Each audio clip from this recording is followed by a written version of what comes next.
No, I don't. Okay, so you do next to nothing. Alright. So, drafting, right? Basically, here, let me just turn this music down. The music seems a little bit loud for me. Alright. Drafting consists of 3 booster packs, like your little add-on packs that you can get. And what it is you open up the pack, look at the cards that are in it, you take one from it, and you pass it to your left. Okay, you keep going until the pack runs out, and then you move it into the next pack, but you pass it to your right then, you alternate directions that you pass it to. Alright, and from those cards that you take, you've got to actually build a deck on the fly, if that makes sense. Okay, so whenever it comes to drafting, there's a couple of things.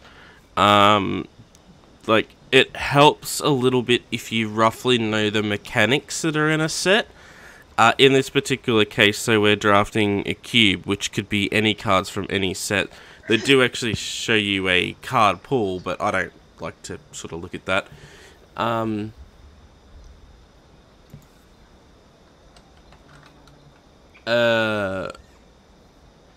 So when it comes to drafting though, there's the bread rule, okay?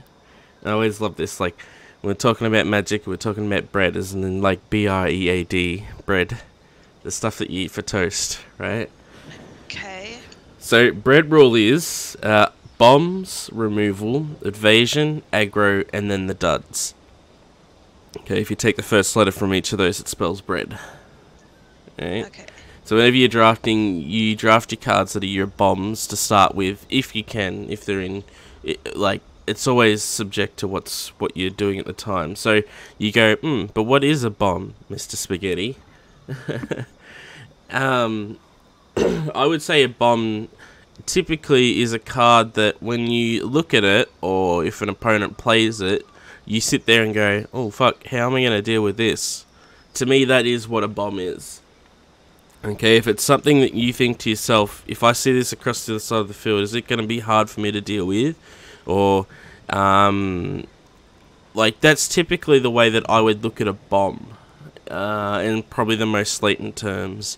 If a card's very powerful, another way you can tell typically most of the time is the rarity of a card. If it's a very, like, the rarities obviously go from common, uncommon, to rare, to then mythic. So a lot of the times your mythics tend to be bombs.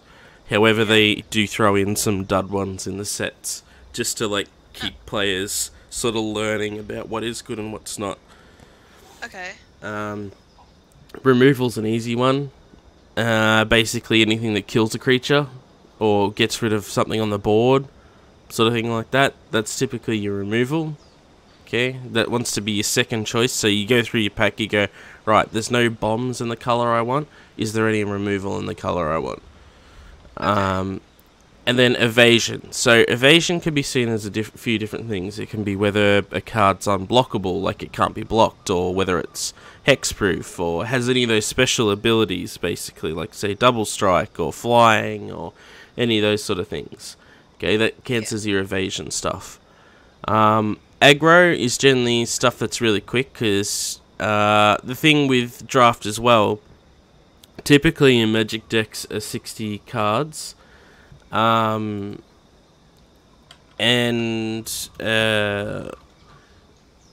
yeah, like, they're typically is normal matches are 60 card decks, but the cool thing with draft is it's only 40 cards, because you don't have quite enough to make up a 60 card deck. So you don't end up using every single card that you draft, but you do use the vast majority of it. So a lot of people get confused then, so how many cards should I have in my deck, seeing it's only 40 cards? Like, how many, like, spells should I have as opposed to lands? Typically it's anywhere between, say, 15 lands and 25 spells, up to probably 20 lands and 20 spells. So I normally go 23 spells, 17 land, depending on, like, how high your mana cost is. like, it's your curve in your deck. Like, if you've got a heap of 1-drops, you're going to want less mana. But if you've got, like, a heap of 6-drops, you're going to want more mana. So then that way you can guarantee you can get your spells out on turn. Okay. That's probably the best way to look at when it comes to that. And then we've got the last one, which is duds. Or, yeah, duds, dregs, however you want to look at it. That's your D and bread. So, basically, you're picking up cards that are going to become your filler in between your decks. Right? Like, in between your cards. There's also, if you see a very powerful card that's not in your colours, there's hate drafting as well, which is basically, you go, okay, if I've seen someone else play that card, I don't think I'd want to see that, like, across the other side of the board, but I've got nothing else left to pick for myself, so I'm going to take that. Okay. Okay. Yeah. So, it makes sense so far? Kind of, yeah. Alright, so the only other thing as well is that when it comes to drafting, you probably get maybe 40 odd seconds to maybe 2 minutes to look at the cards that you actually got in your pack. So this is kind of where it helps to know a little bit about the set. But like I said, in this particular case, it's a cube, which is a mix of different sets of cards. Yeah.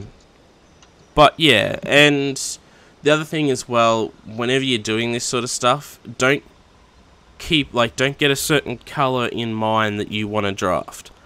Don't come up to like a draft night and go, oh, I'm going to draft all the green cards, or I'm going to draft all the red cards, sort of thing like that.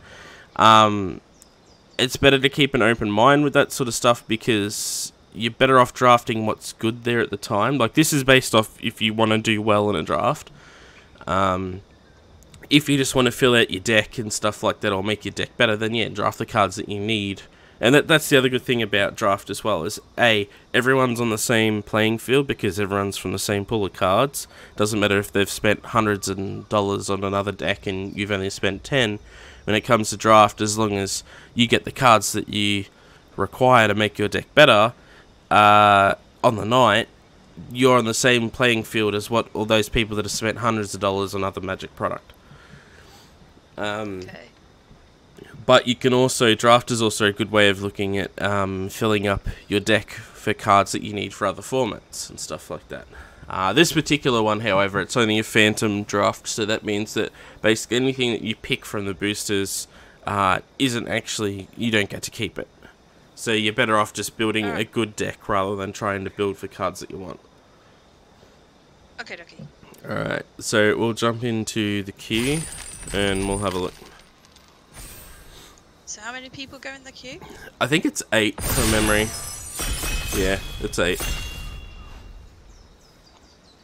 I've done drafting pods with 15 people in it. It's fucking pretty hectic. So you typically get to see the booster that you started with maybe twice? Maybe? Like, you get to see it the opener. So, alright. So we're looking at rarity to start with. I can tell you that card's already good. The other thing as well, like, you get cards like this that are 2 colours. I'm just going to pick that to start with. Try not to pick them at the start. You're better off picking them towards the end, because otherwise you lock yourself into what colours that you're picking. So that if you pick that, then you know from now onwards you're going to be like, oh, okay, I'm always picking red-green. But so if we look at what's good, there's 3 mythics here at the start. Robber of the Rich, it's a very good aggro card, so it's a little bit more further down the list. Vivian, she's more of a bomb card. Like, if you play that card, it's like, hey, look, I get to look at the top card of my library, I get to create creatures, and I get to search for creatures every time I cast one. Like, she's a bomb, and so is Godzilla, but once again, he's in 2 colours, so Godzilla's probably not the best. Like, he ends up being a 7/7 because of his ability, so for 5 mana, which is good. So, in this particular case, we picked Vivian. So now we're on to the next pack. So we've got no bombs that are in our colours. Well, in our colour that we've picked at the moment. Heliod's pretty good though. So we could be looking at a white splash, so green-white. If we don't look at bombs, we look at removal. There's one removal card that I know here, but that works better if it's dinosaurs. Is there anything else that I see that's really good? Probably not. Once again, helps that I know one creature that gets +2/+0 and trample. If it's red, it gains that, so it's probably not great. I might nearly pick Heliod. He basically 5/5 indestructible, so he can't die. He's not a creature unless you have devotion of 5 of the white symbols on the board. But he can pick a creature even when he's not like a creature himself. He can pick another creature and give them lifelink till end of turn, which obviously keeps you alive longer. And whenever you gain life, you can put a +1 counter on a creature. I forgot how loud the drafting noise is. Holy hell. Alright. So, I know from standard, this is a really good bomb, right? So, it's 6 mana for a 7/6, so it's already above the stats. It's got trample and it's hexproof, and it can't be countered as well. So, it's very hard to get rid of. If we were playing black as well, he's not too bad as well. He's a 1/3 death toucher, so he's going to stall the early game a little bit with some extra abilities. With our white splash, there's also Hanged Executioner, so he can be considered both a bomb and removal because of his ability, which exiles a creature. Okay, so we're still drafting at the B status. We're not like in the removal yet, because we haven't run out of bombs to draft. So we're gonna pick Cage Tyrant. So the other thing to be wary too is you don't want your whole deck consist of high converted mana cost. Alright, so now we've run out of bombs more or less at this point. He only gets rid of a graveyard. Makes enchantments cost less. We don't have much enchantments. We could probably look into removal, and I don't think there's a lot of removal at the moment. Okay, not in the colours that we've got. He sort of ramps, which is okay, but we might nearly be better off looking at removal overall. And I don't think there's actually... This pack's actually not that great. I mean, there's the Memorial, but it's not really worth it. We're probably better off getting this one here, which can possibly make our mana accelerate. Yeah.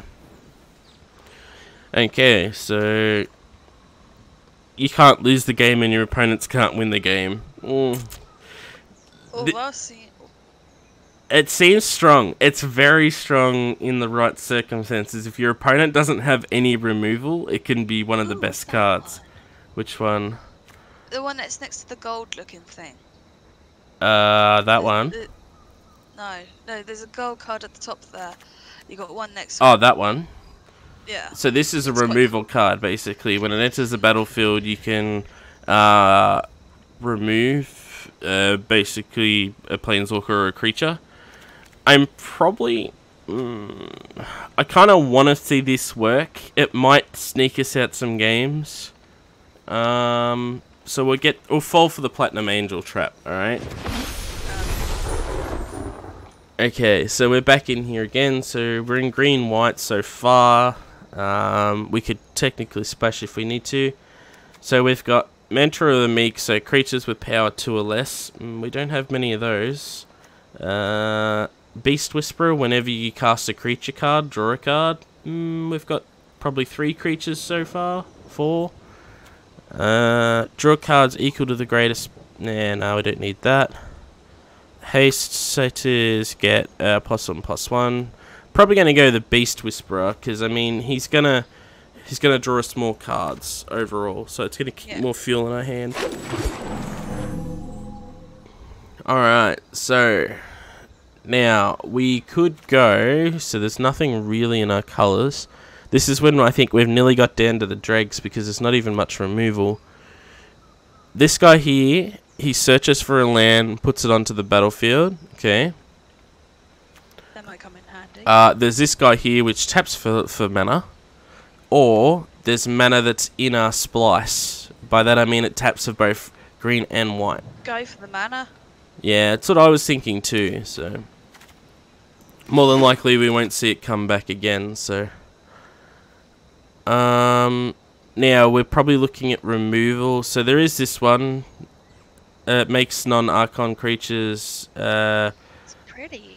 be 3/3. It is pretty. When it enters, create 2 white humans. But there is a removal spell down here, which is target creature you control deals damage equal to its power to target creature you don't control. So that might be a bit better. Yeah, we'll probably pick that.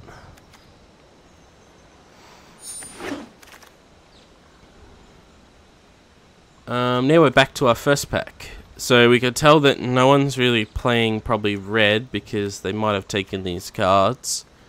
What else is there? There's a white horsey, a white Pegasus. There is a white horsey, but it's a dreg though. Like it's only 2/1. It does have evasion, so it probably is boosted up to the evasion status.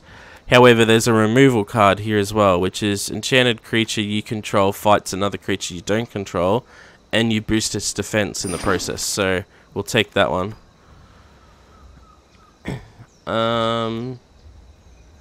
Deals combat damage to a player. Look at the top 5 cards of your library. Put a historic card among them. Or there's Savage Stomp here, which is put a +1 counter on target creature you control that fights another creature. So that's another removal spell.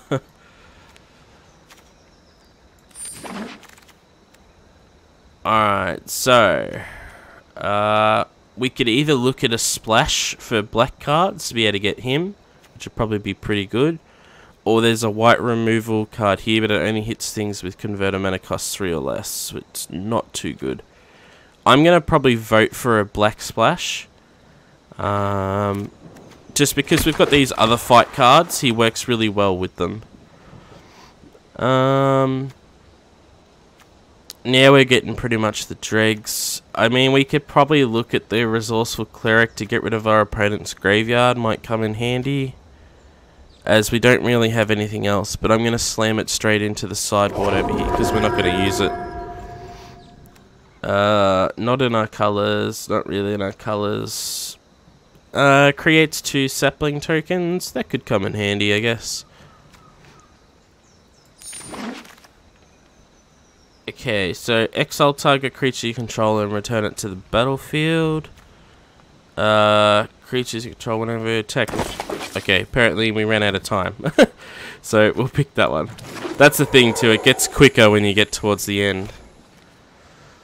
Alright, so new packs, and now we're passing the opposite direction. So, we have Laura the Dawnbringer, so Dawnbringer. So she's flying first strike 5/5. So she's a very good bomb, and she gives other angels +1/+1 and lifelink. So she combos with Platinum Angel.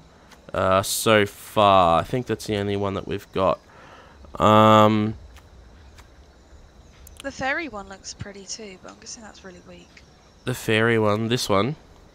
It's an enchantment, so it's probably a little bit further down on the pack thing. So, like, it gives +1/+1 for each artifact and enchantment you control. So, I mean, it's good, but it's probably not what we would draft first pick. We're probably better off with Lyra, I should say, to begin with. She's one of those cards that, if she hit the battlefield, it'd be very hard to deal with. So now we've got 3 hard choices, alright? We've got Elspeth, which is a bomb. She gives 2 creatures +1/+2. +2/+1. She creates more creatures, and she can gain life, but she kills herself, though. That's the only problem. We've got a really good removal card. It gets rid of our opponent's board state. Or we've got mana to fix our deck, basically. So we've already got 1 card, which is in our colours, to fix it. I don't know, I'm very tossed up between the 2 of these. Do it dip. Nah, like, I think probably the removal's better, because that's mass removal. It's not just a single card removal. Like, Yeah. you can nearly play your opponent into it, and it could probably save us once or twice. And the Elspeth just, like, kills herself is the only other problem, so...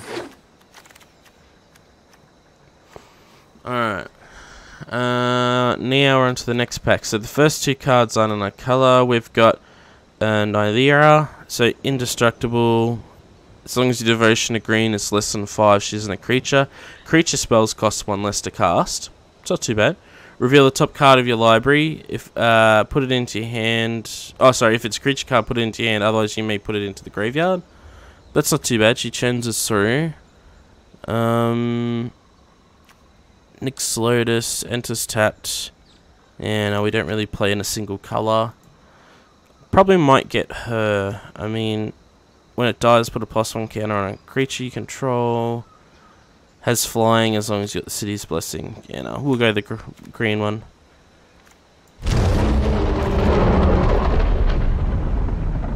So much noise because we're picking all these like legendary cards and that. So in our colours, we've got Captain Siesta. I think so you say that. Search your library for a legend.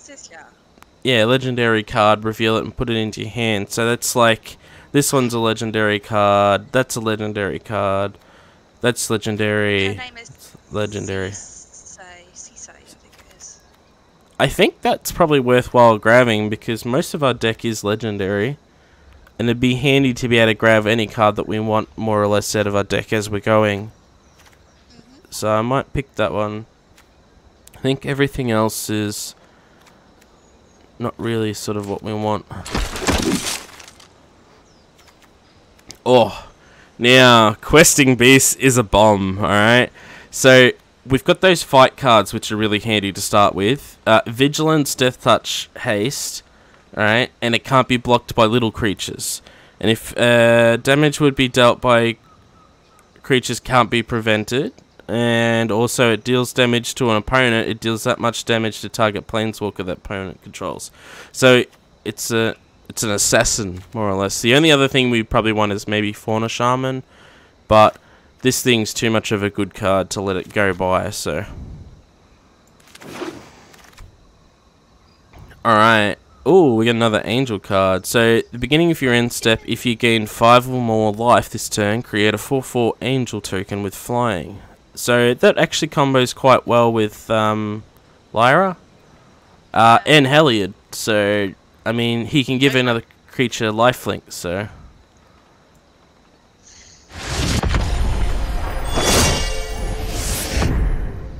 Alright, after that immense amount of noise. Vraska's quite good. Ascend, you may play an additional land on each of your turns. He can't attack or block though unless you have the City's Blessing. So City's Blessing is if you control 10 or more, you can play him. Sorry, is then that City Blessings kick in. Life Bounty, so lifelink, you can pay 1 to sacrifice him to give a creature an enchantment. Oh. I was too long. Okay, what do we got here?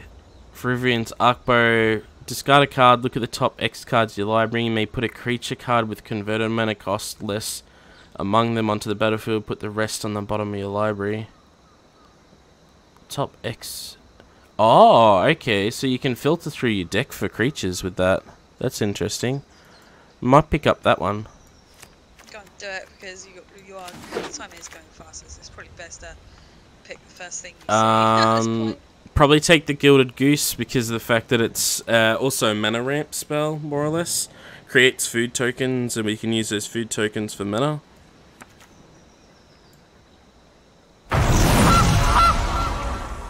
Oh, look what came back around. So we got the land in our colour, so we can grab that one.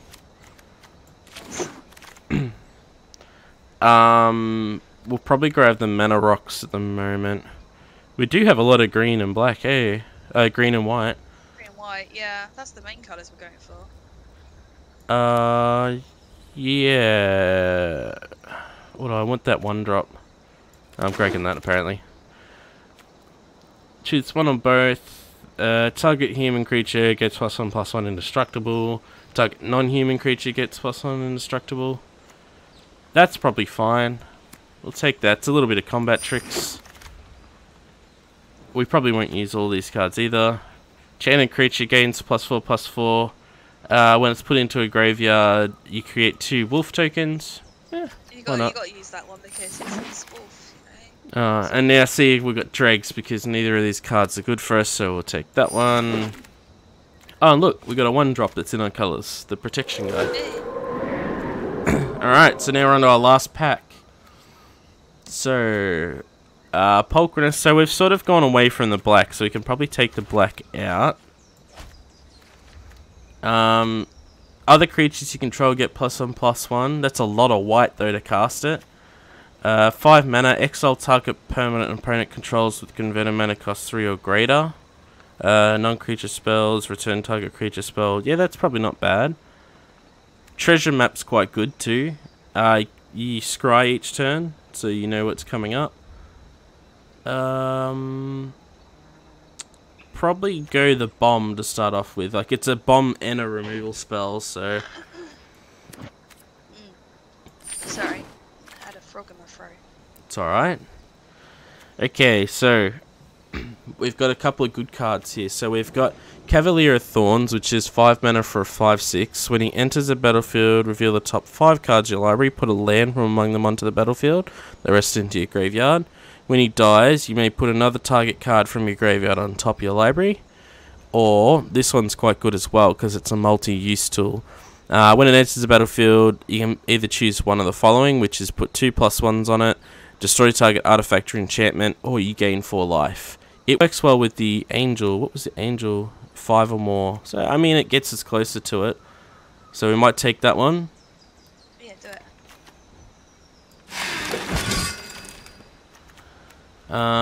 Mox Amber's a trap. Apostle. So, whenever you cast a historic spell, you may return target creature with converted mana cost 3 or less. So, if we cast legendaries or sagas, we can get back cheaper creatures. I wouldn't mind trying it. Or there's Temple of Plenty. Well, don't we need more lands? Well, we get lands at the end. Like, you don't have to draft the lands that you use. So, I might take that. Even though there's Gunter right next to it, which is a very powerful card as well. Well, you got 1 second. Yeah. Ooh, okay, so that's okay late game. However, this Vivian's probably one of the best planeswalkers in this thing. Distribute 2+1. 2+1 counters among creatures you control. They gain trample. Target creature you control deals damage equal to its power, so it's removal as well. And you can choose a creature you own outside of the game. So anything that you've got in your sideboard, you can do it. So we could technically put Platinum Angel in our sideboard and use her ultimate to bring Platinum Angel out. Okay. Civilization has crept too far. Tear it down. She seems very angry. Creatures you control get +1 whenever you tap land for mana. Add 1 mana of that type that it could produce. There's not a lot. I think the one that you just read out would be the best one. Yeah, or there's this guy here, which is whenever a non... Foxy! Yeah, we'll go him, so we've got a little bit of early stuff. There is a removal card, Prey Upon there, but... Okay, so... Ooh, there's the Ape. He's not bad either. So when he enters the battlefield, he fights one target creature you don't control. I don't want King Kong. Why not? There's either King Kong or the Knight that's probably not the best. Yeah, but he's not that good though. But he's better looking. First strike. Any player controls a black permanent, he gets stronger. I'm sideboarding this. Oh, my skin is a hurt. Alright, so we've got the elephant that pumps the team. Don't like him. Creatures and enchantments you control can't be counted. Where X is the number of enchantments you control. Okay. Drill Master enters the battlefield, target creature gets that. Eh. He looks cool. Whenever you cycle it, you may search your library for a basic land card. Okay, apparently we picked that because I didn't pay attention to the time. I wasn't looking at the time either, to be honest with you. I'm gonna pick March of the Munition. So it basically, we can use our creatures to cast the spell. We get a heap of tokens, so it's making us go very quick. So I'm trying to be quick. I don't want that. Yeah, that's okay. Yeah, we'll just draft that, even if we're not gonna use it. Beginning of your upkeep, if you control a creature with power 4 or greater, draw a card. Creatures you control get +2/+2 and trample. Yeah, that one. That one? Okay. Oh, Gunter came back and the land. I guess we take the land, eh? Yeah, that land. Let's go land. Yeah. Oh, what's he do? As long as there are 3 or more land cards in your graveyard, sacrifice the land, search your library for a land. I mean, I guess that's fine. So now we've got the removal spell, or we've got the Miriam's Wake, which pumps all our creatures. What do you reckon? Pumps out all our creatures. Alright. Now we're just hate drafting, so I guess take that. And last card that we're never going to use. Alright. So now we do the fun part, which is actually putting all these cards into a deck. Okay, so it's already sorted them for us, converter mana cost wise. We're 9 cards over based on the fact that we have 17 lands. Okay. So we need to cut 9 cards. So I'd probably get rid of the Nyx Lotus to start with, because it's not really something we need. Mantle of the Wolf, we could probably trim that. Everything else is not too bad. I can see we've got a legendary theme going on here, which isn't too bad. We've got this one that searches for legendary cards, and we had that other thing. Where is it? This one, which returns converted mana cost 3 or less from a graveyard to the battlefield. So, I mean, it helps as well. Legendary may play additional lands in each of our turns. Removal. I know that's a legendary artifact, but I might need to trim that. Yeah, we'll trim that. The cleric we don't need.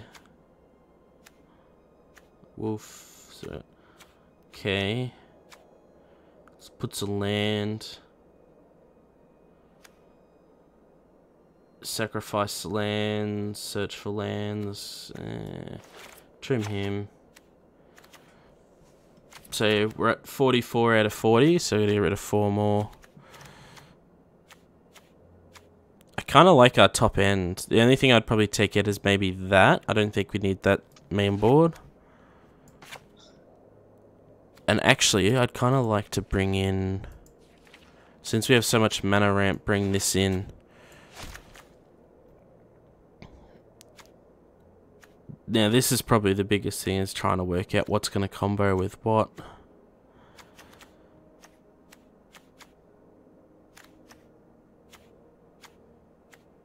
So, what are we looking at? So, the cool thing with Arena is we get to look at, hey, we don't want a deck that's going to be consistent of, like, all non-creature spells, because otherwise we'll never have any way to kill our opponent, unless you're obviously playing Burn.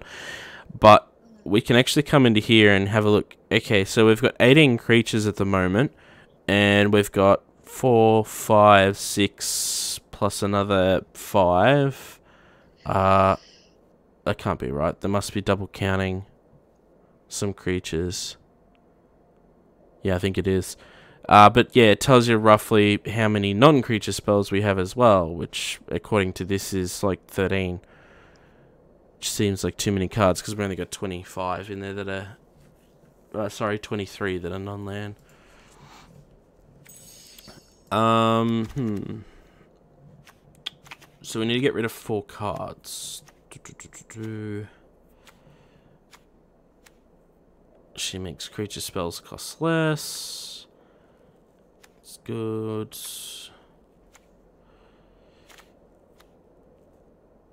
He searches for answers. I'm sort of like thinking maybe him because he's got the drawback. Yeah, do it. Bye bye, dinosaur. You don't like dinosaurs, do you? No, not really.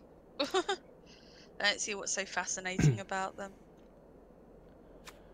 I feel like if we hit a string of lands, like that's going to combo very well with the other stuff because we've got a lot of stuff that puts lands from our hand onto the battlefield, so... the removal's fine. I kind of want to keep that to keep our dudes alive, but I'm sort of running out of space here. I don't really want to go down in lands because 17's a very good point to be at.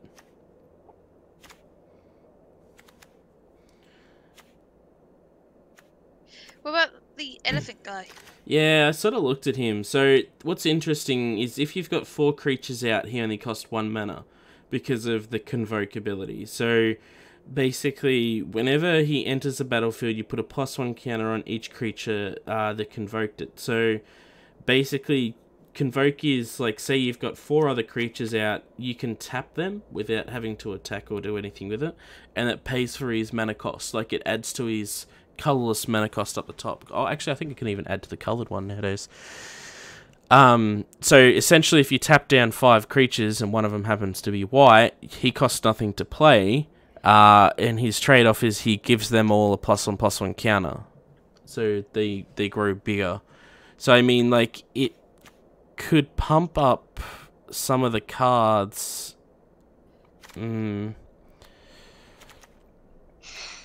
So it's sort of kind of a little bit hard, but maybe we'll take it out.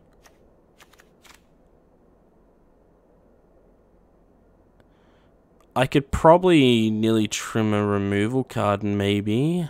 Don't like to do that too much, but... So if we get rid of him... I kind of want to keep Platinum Angel, because I feel like... As long as we're not versing a black deck that's going to be hard for our opponents to deal with, maybe. Plus it is an angel. It does get boosted from Lyra, so...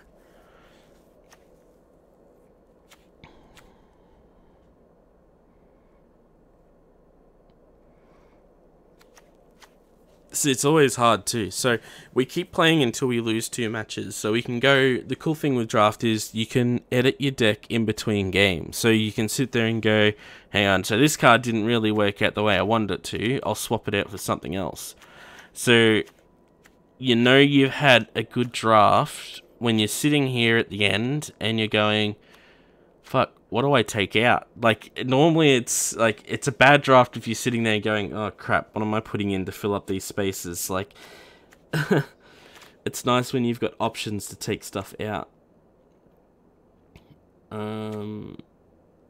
They both seem fine. So we've only really got 3, maybe 4 removal cards. So, excluding, obviously, Planeswalkers that do the same thing. I might have to take March out, as good as that card is.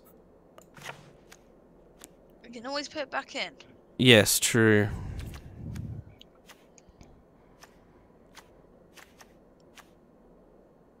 I'll take him out. There we go. Okay, 40 cards. Easy. We're a lot more dependent on green than white, so I might swap those around and maybe put 8 green in and then 6 white, because I'd hate to open with a hand full of all white. Yeah. See, white's sort of more later game, like that doesn't really do anything at the start if we get a white. So let's go lands. Let's just put a friggin' white back in, hang on.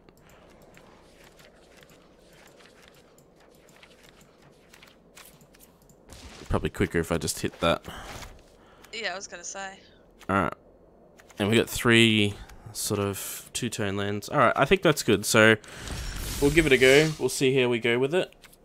We've got 3 losses. 3 losses and we're knocked out. Alright.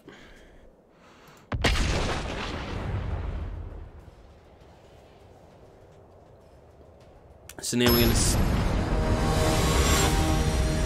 I just wait for it.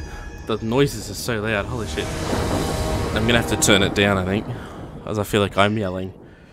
Now we're just queuing up for our match. I like the kitty cat. In the background. I can't remember what that is. It's something about like protector or something like that. Den protector. Can I hit this? Yeah, I can.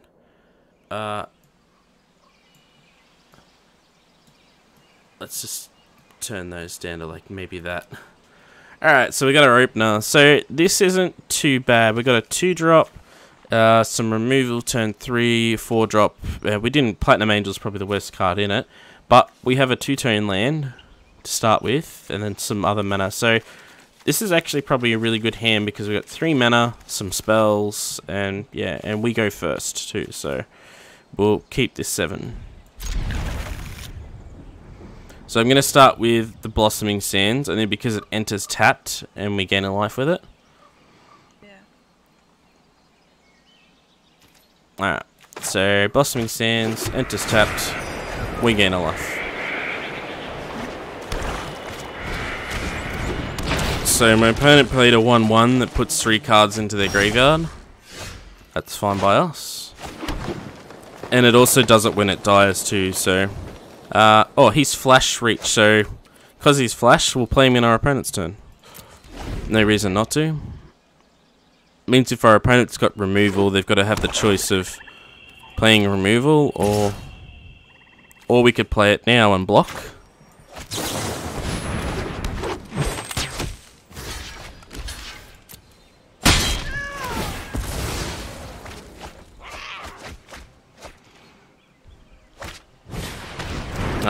They did have removal. And they protected yourself, though. Yeah, that's it. We got rid of our opponent's creature, so if we hadn't have played it then, our opponent would have removed it and kept their creature around, so... Ew, this thing's gross. We're gonna get rid of it next turn. Okay, sounds good to me. Alright, so we're gonna put a +1 counter on our guy and make it fight it. Okay.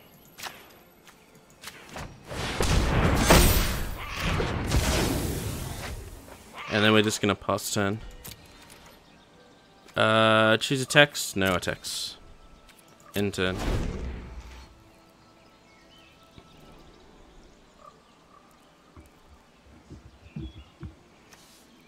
Target creature you control deals damage equal to its power to another creature or planeswalker. Distribute 2 +1 counters. Okay.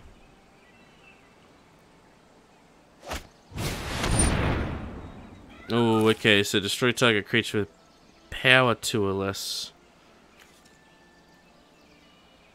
So I know that's going to pick our thing. I think we get in response to that. So when we get in response, I'll activate this. Look at the top card, your library. If it's a land, you may reveal it and put it into your hand. No, so we're going to draw that next turn.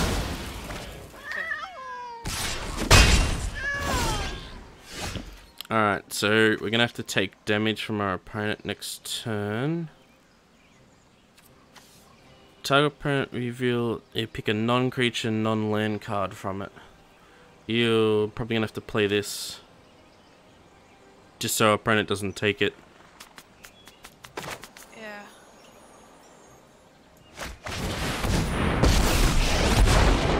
From the smallest ant to the largest hydra, So, nature is beautiful.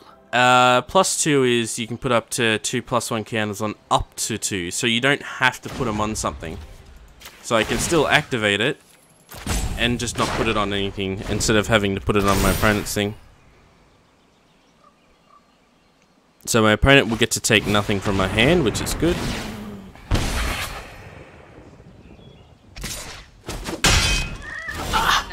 Lucky for me, I like a fight. Alright, so we can probably play our angel. And let's make our angel a bit bigger.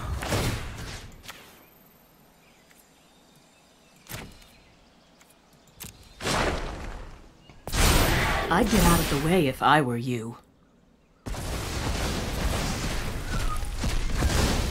So if he doesn't get rid of this, I'm pretty sure we got a very good hand here.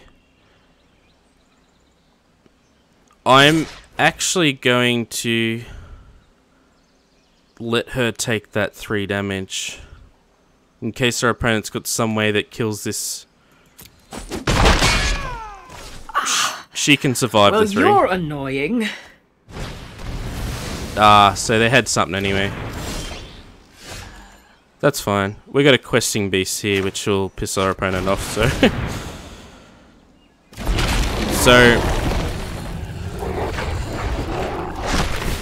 Questing beast is going to become a 6/6 with vigilance, death touch, and haste. So it blocks and it attacks. It's a very good card.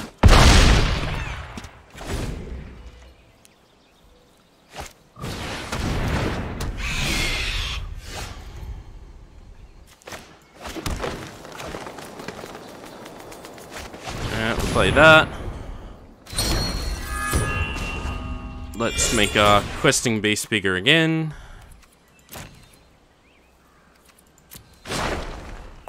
So now he's an 8/8. I'd get out of the way if I were you. So we'll go to combat, attack with him, see what our opponent does. They're not blocking? Oh wait, no, I gotta get it blocks. They're not blocking, okay. So we're gonna give him lifelink. So we gain 8, and we put a +1 counter on him, make him bigger again.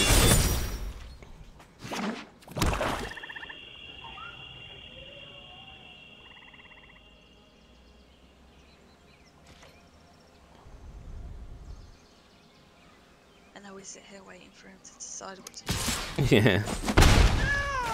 He's gonna make me discard the Platinum Angel, but that's fine.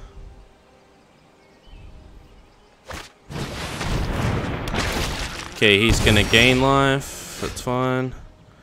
We'll play. There you go. Conceded. Yep. So it's first win. Ah. Hey. Questing Beast is just so strong. Unless your opponent's got like destroy target creature, that's very hard to get rid of it. Oh, we want a booster pack out of that. We must have got a daily. So, with our wins, we get our entry back if we win 5 times. So, it costs 4,000 coins to enter. So, as long as we get 5 wins before we get 3 losses, we get our entry back, and then everything afterwards is like straight profit. So, it's what's kind of interesting about draft on this sort of thing is, as long as you do, like, say you get 2 out of 3... Well, look at it this way, okay? So you pay 4,000 gold to get into it. As long as you win maybe 2 before you lose, you're still getting to play and have fun, and, like, it's not costing you anything. So, there's no white mana. However, this isn't a terrible hand because we can play everything that's more or less in it. So, we'll probably keep it. Alright, we're going first, so we'll play that.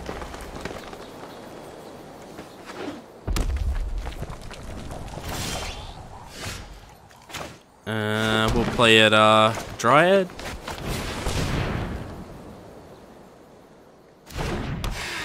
Okay, so our opponent might be a burn deck, which is quite interesting, because 3 toughness is a little bit hard to get rid of early game.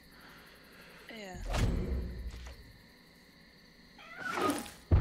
They might have a removal for it now. No, they didn't. Okay. See, that was good. Well, yeah, I use it actually in my standard deck, so it's very interesting because it because it's only 2 power, it couldn't attack into this, so. No, that's not gonna kill that, so. We'll keep that in our hand. No attacks. We want to keep it so we can tap it.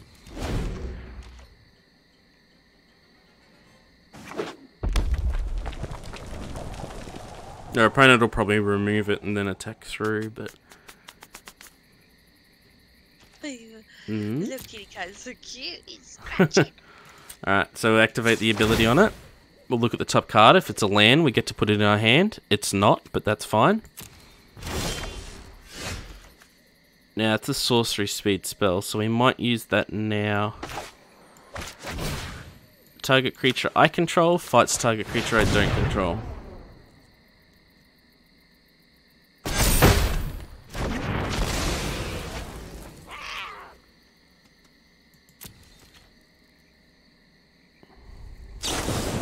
Okay, your opponent's trying to remove it. We'll have to activate the ability in response.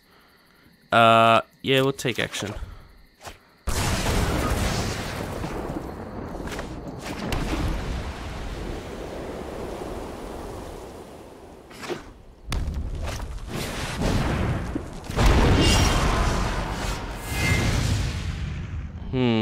Okay. So I'm just thinking how we want to get rid of that. So there's a chance that'll die. So this is if a red source would deal damage to an opponent or a permanent that opponent controls, deals that much damage plus 2. So basically things like shock add 2+ damage. So I gotta be careful a bit how we do this. I thought you got a timer now. Yeah, I might nearly play just that. Because it's going to end up better over the long run, but... If he doesn't get rid of that. Yeah.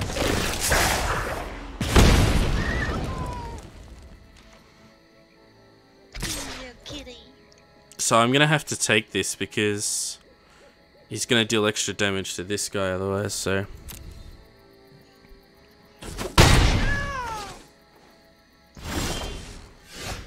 Land's always nice. I'm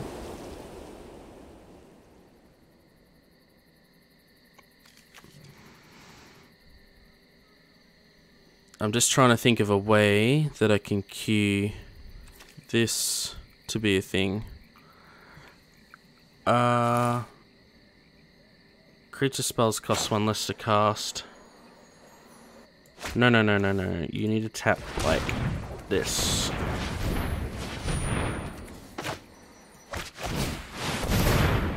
So I draw a card.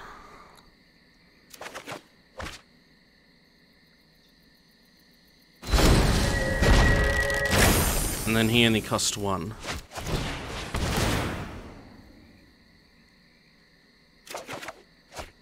Ooh, a land. Have we played one? I think we have. No attacks. We can get rid of that as long as he doesn't upset our board state.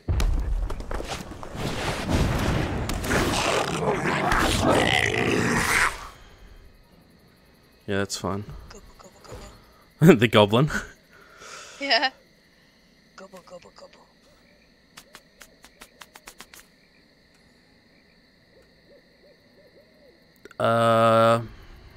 No blocks. He's taking damage. Yeah, no. So, I think we're alright now, because I'm pretty sure... Yep, that should work out fine. So that should turn that on, I believe. Yep. Now we can go put this enchantment on our god. And it can fight his red guy.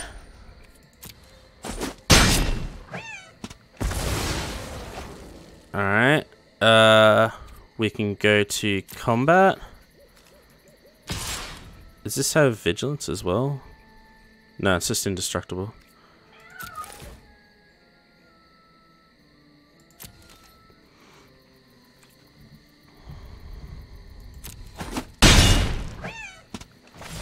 Alright, so we might nearly be able to make a comeback. And we've also got this.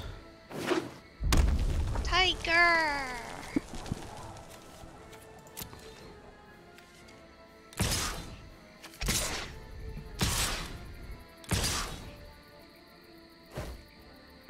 So he's going to try and sacrifice off his goblins to kill my dudes, but he doesn't know about this, which is interesting. So we'll block here, because we no longer have to worry about that damage thing. And then we'll eat some little goblins. Oh, whoops. Wrong one.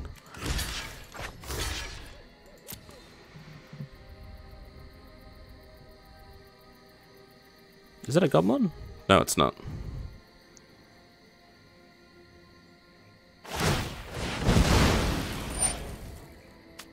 Okay. So he's trying to kill us.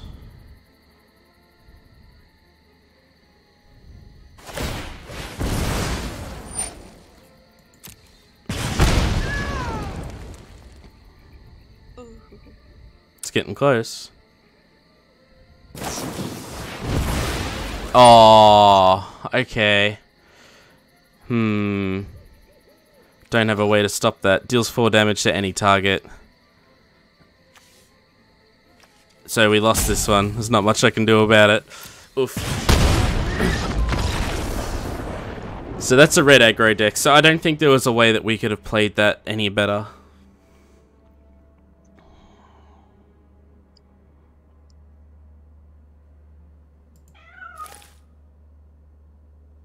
That's fine. We've still got 2 more chances.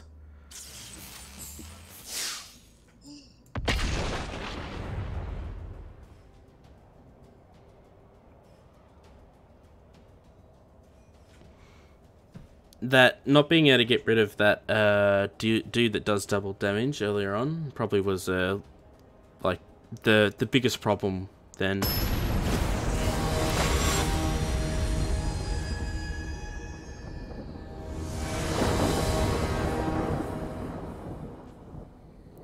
Alright, 2 mana. We've got to do the Ramses as well. This is a little bit sketchy, but it's probably okay because they're both colours, so we'll keep it. We're not going first either on a draw, I think. Oh no, we are going first, okay.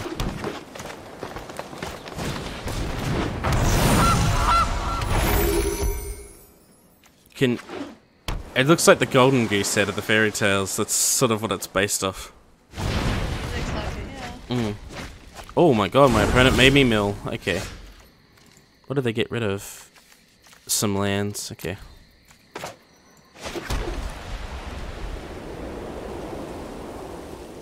We don't need to do anything. So we'll just pass. No attacks. I feel like our opponent's playing blue-black mill.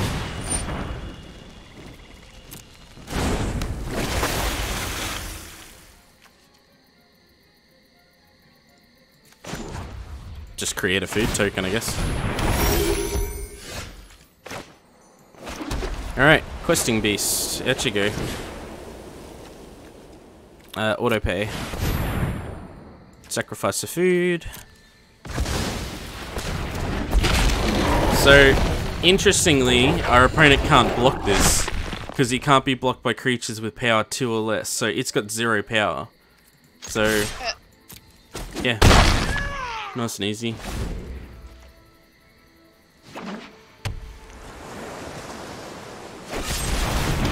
Ooh, they did destroy it though. Kinda sucks.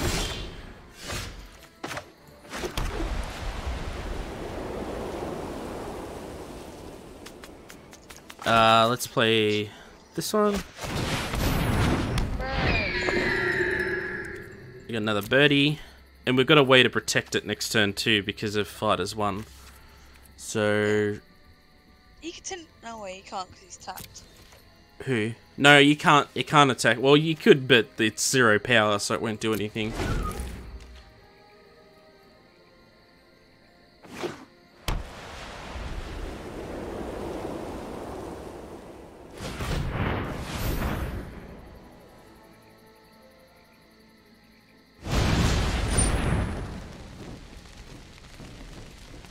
I'm questioning what he's playing, to be honest with you. He's doing it so that I can't... Yeah, let's He's doing it so I don't have a mana open.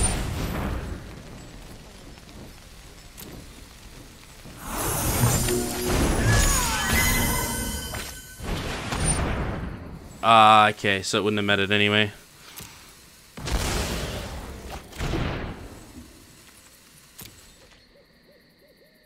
That's right, opponent hasn't got a lot of cards left in hand.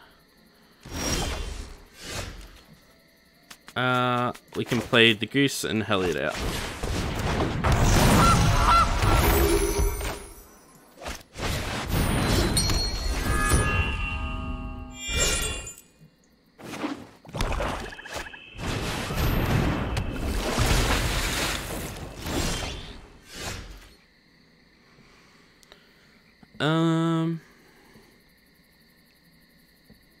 I can play Lyra, but I can't protect her. Or I kind of want to get rid of that before that gets out of control.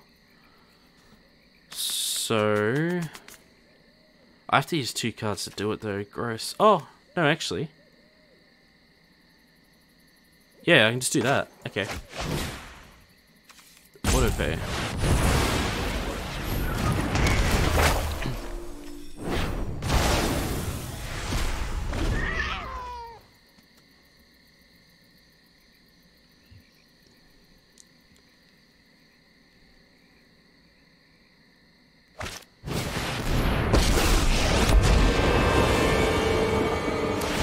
This will keep an eye on you. Alright,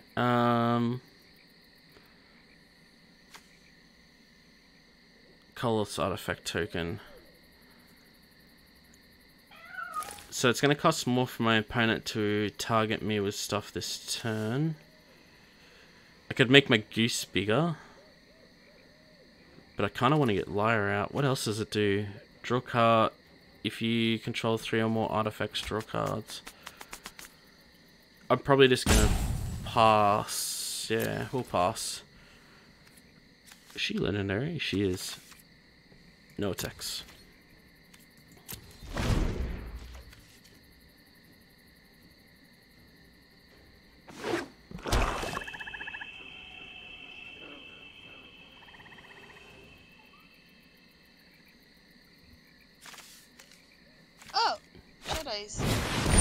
Oh, hey, Shadow. Whenever you draw a card, you may pay 1 if you do put a +1 counter on it.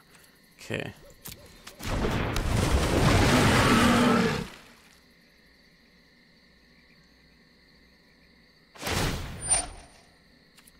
Alright. Silent, obedient perfection.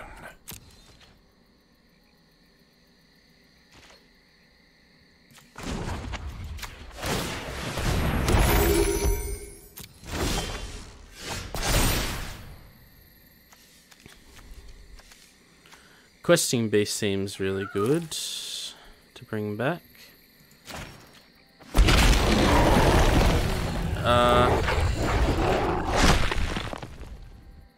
+1 counter would be what I want.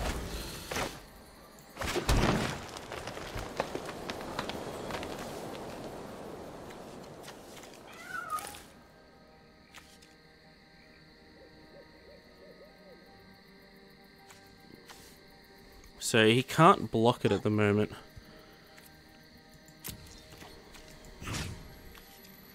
Oh wait, so deals that much damage to target planeswalker that player controls.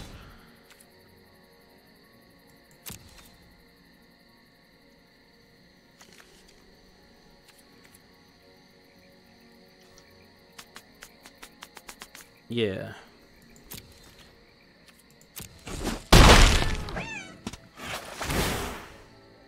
Enough!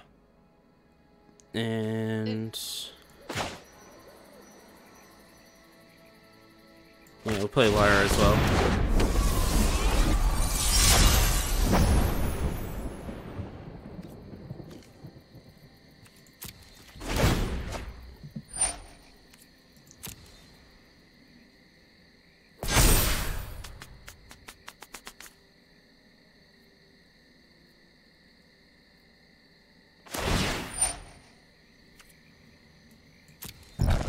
Let's see how you respond to genius.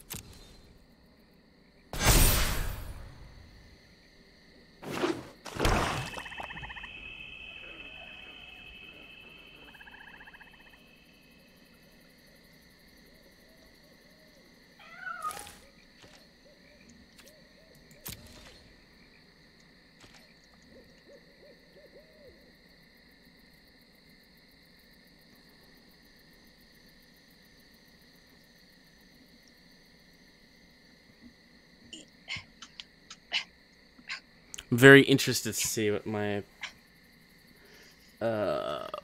opponent does here.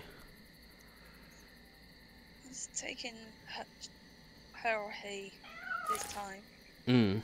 Sushi snacker.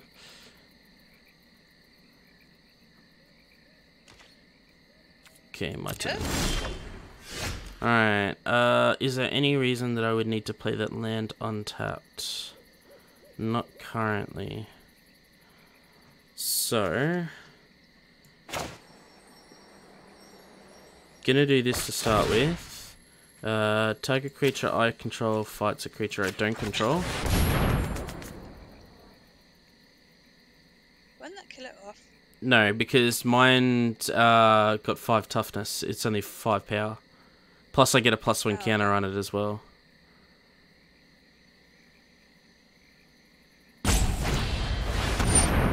Return target non-land permanent to its owner's hand. Yeah, sure.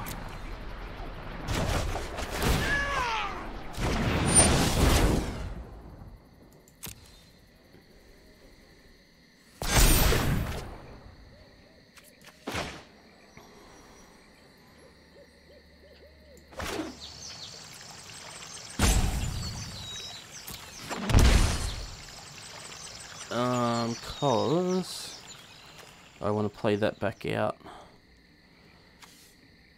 I kind of want to draw more cards though.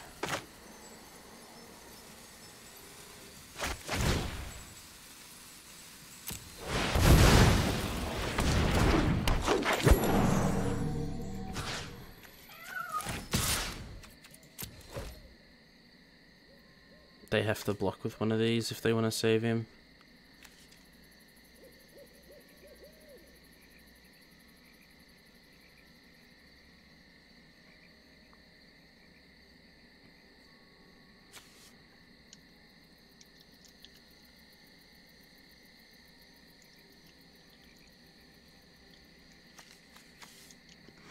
What you doing, opponent?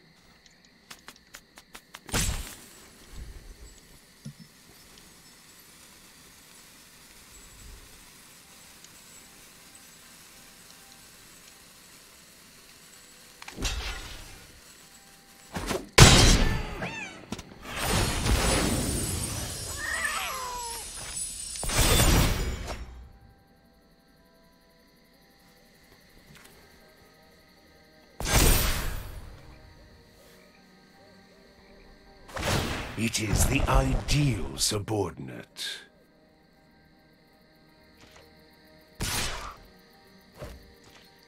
Okay, so he's tapping out. Okay. No blocks, I'll take the 6, that's fine.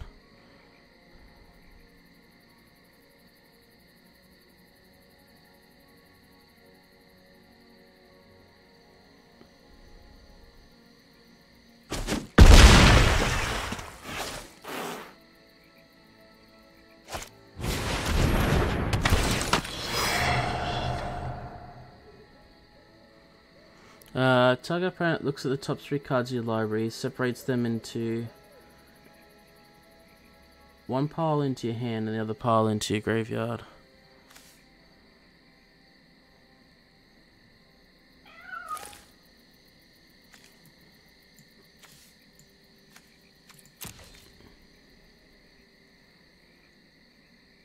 Did you just get rid of some cards of his? Yes.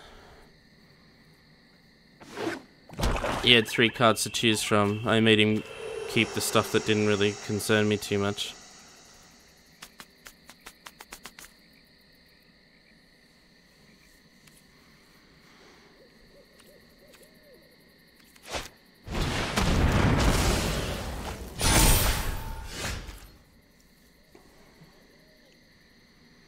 Alright, so gonna have to play that.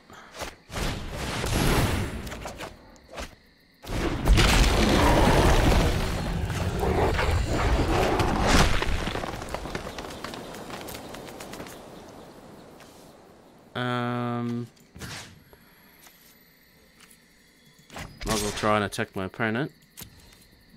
I know they're just gonna block with this one, so.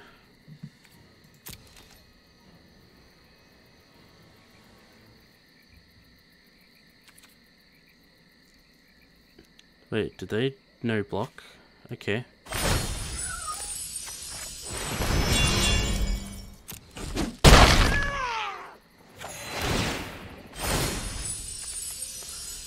Whenever you gain life, put a +1 counter on a creature you control. Put it on him, I guess. And put another +1 counter.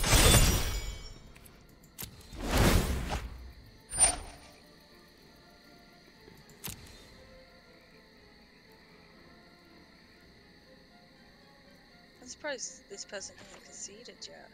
Well, not really, because he could turn this around. See, that gets rid of one of my creatures, but that's okay. Oh, okay, he picked a flyer.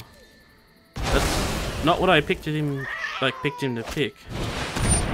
Tap target creature or artifact. Okay. That's a bit dodge.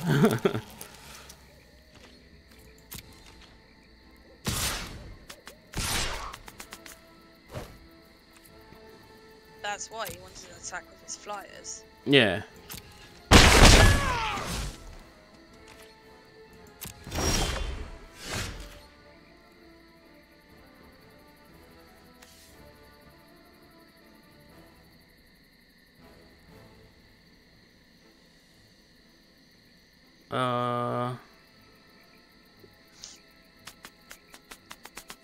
Yeah, okay. Let's do that then.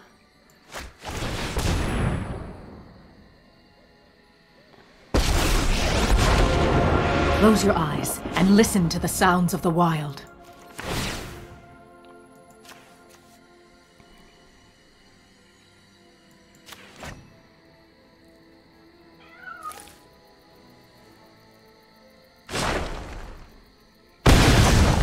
We're gonna tear you apart.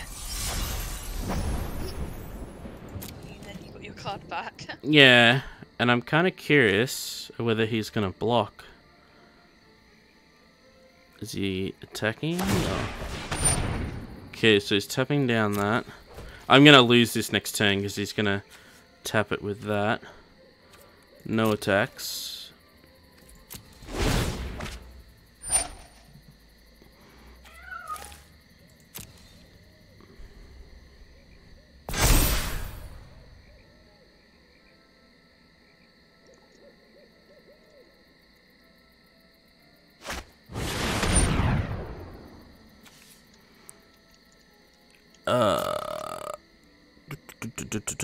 Sacrifice a creature. What do I want to sacrifice?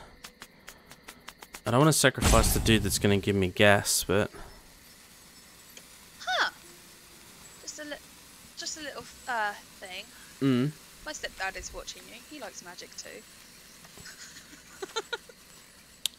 I'm trying to lead my opponent into a false sense of security here. I'm going to have to get rid of the questing beast. No, get rid of that. Fuck it.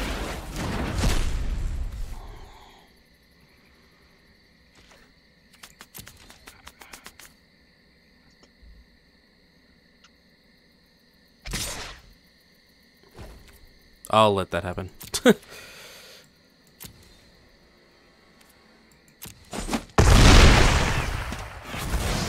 I'm gonna love holding this grudge. Let's get another one.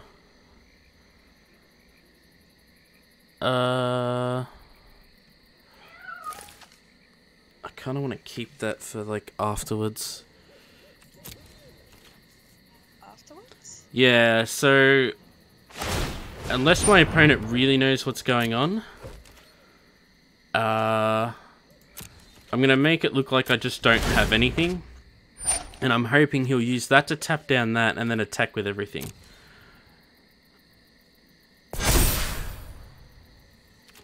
probably going to do it this time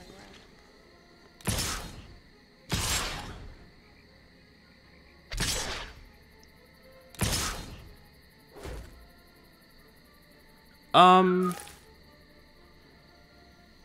You know what? I'm kind of fine with just getting rid of that board state. That should be enough. The board state? So that exiles all attacking creatures. Yeah, they do get to search for lands equal to the number of non-token creatures, I think it is, or just creatures, yeah. But, I mean, it got rid of everything strong out of my opponent's hand, so... They choose a non-creature, non-land. Bye, Planeswalker. It was nice knowing you.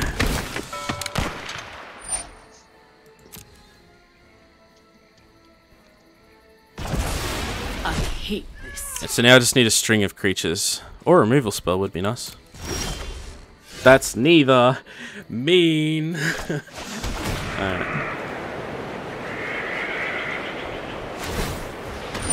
Sure. Let's put a Possum Encounter on him.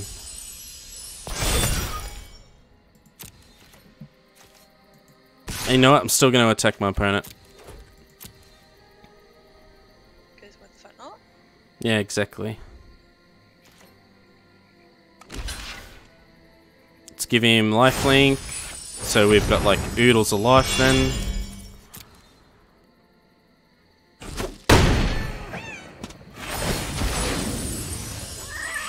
Put it this way, my opponent needs to keep drawing gas, otherwise they're in trouble. He can only block creatures with flying. Okay, that's fine.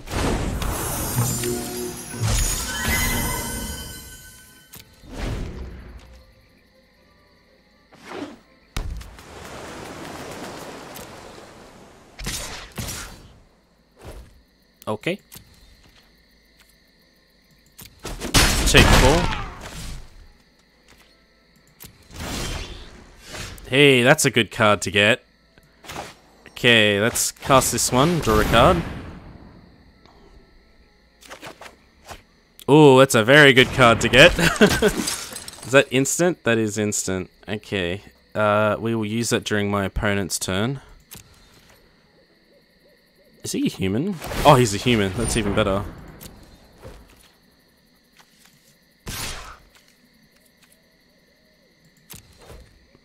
Alright, do I have enough mana to do that as well? Yeah, I do.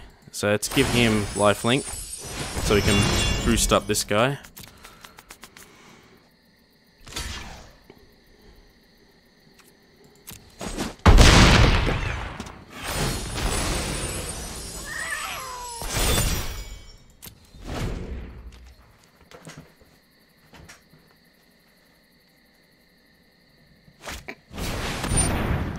That's a gross card.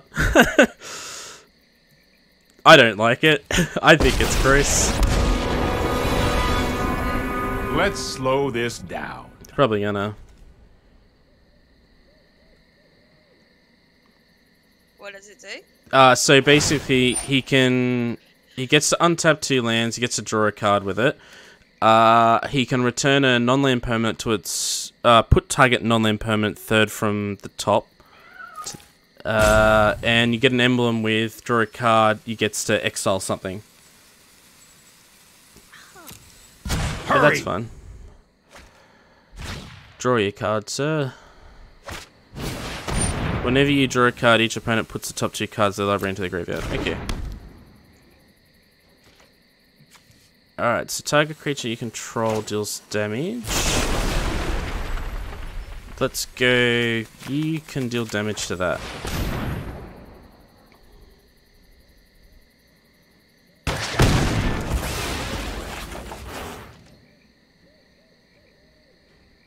I would like Vivian back, thank you.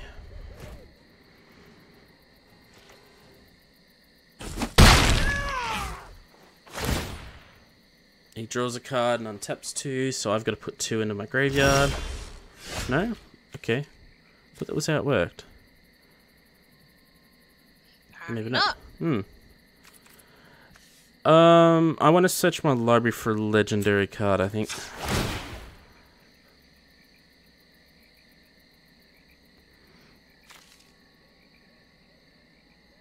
Is that the only legendary I've got left? Okay.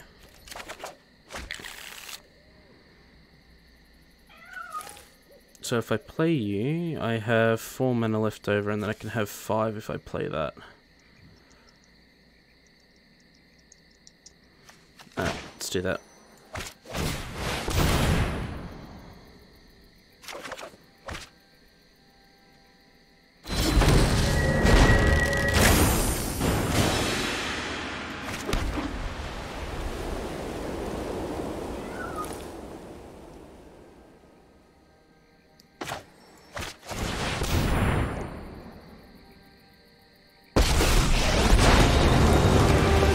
I speak for the wilds, unbowed and unknown. Create a beast.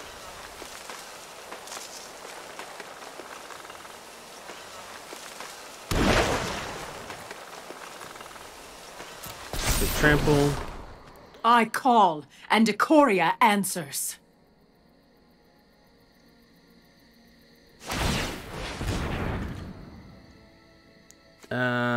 One, two, three, four. Yeah, why not? Let's get rid of him.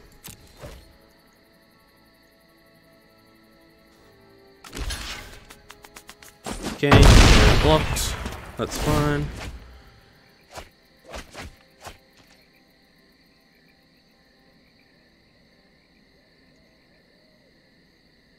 Oh, we can see the top card of our library. I forgot about that. Oh, that's a big card. If we get that. Probably will get it. No, I won't. Nah, because of that. Ashok, I love Ashok, but I fucking hate seeing it on my opponent's side. How did I got left? I leave you. I've got 5 Back cards to the left in my woods. library. Okay. Oh, I need that. Because even if my opponent mills me, I can't lose.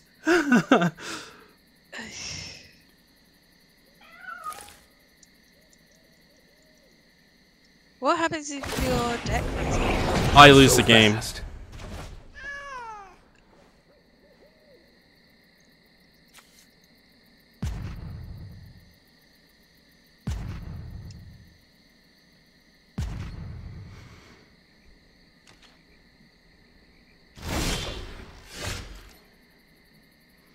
Alright, Temple of Plenty. Scry that to the bottom.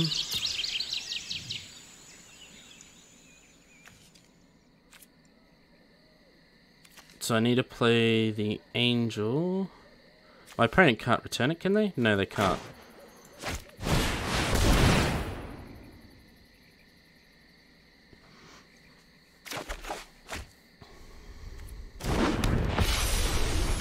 So I physically can't lose the game at the moment until my opponent tries to get rid of that. Which is fine. Let's create another beast.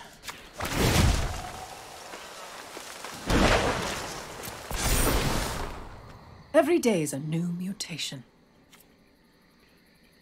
Let's go to combat.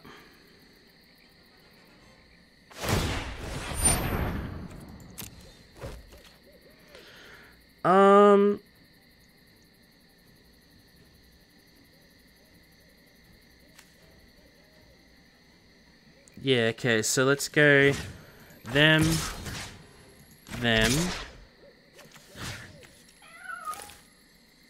him.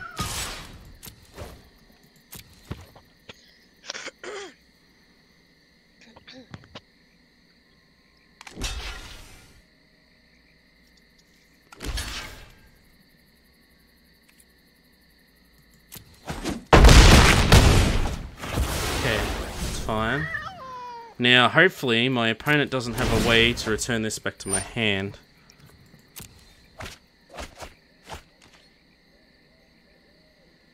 Oh, that kind of would have been handy, because I could have got rid of that. Okay, oh, that's just sex creatures, that's fine.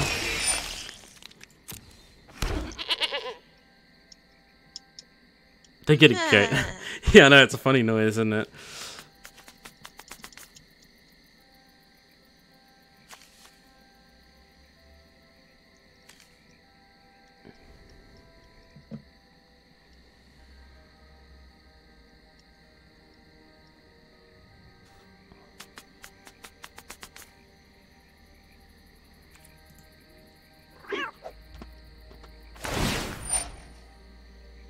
I'm quite surprised this person's still going. Let's skip to the good part. That they're what? Still trying to beat you. Well, I mean, it's not game over yet. Even though you just lost some cards. Yeah, I've got no cards left in my deck.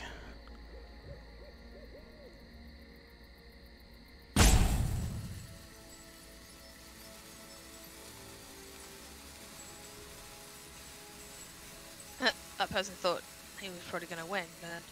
Well, you don't win until I go to draw a card, traditionally. But because Platinum Angel says I can't lose the game, that might make the difference. The meme card might actually pull through.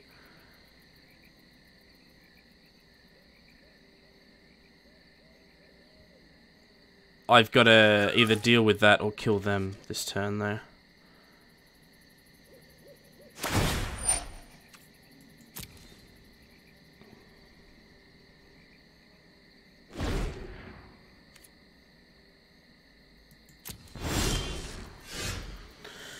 Alright,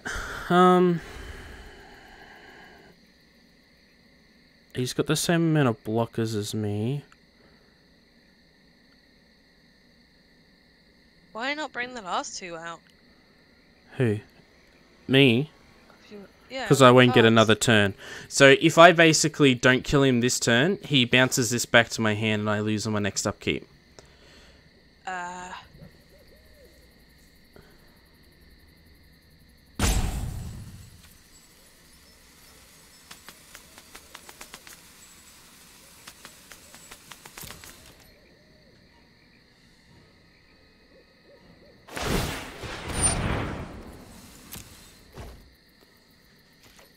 How am I going to do this?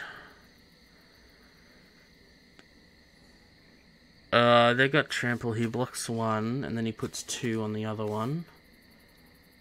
Okay, it means he's got 3 guys left. Blocks there, 1 blocks there. I don't think there's a way I can get around this. Just do all attacks. Oh no, there is. There is.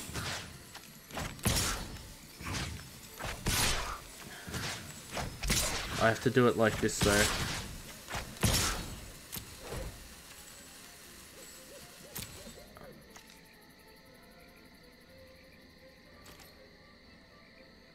I need him to stuff up with blocking my 2 goat things. He did.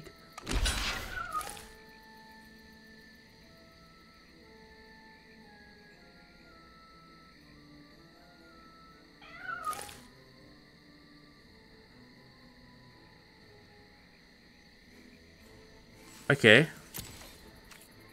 Yeah, that's fine. I don't see any problem with what's going on at the moment.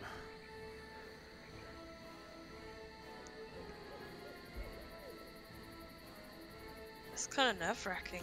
It is.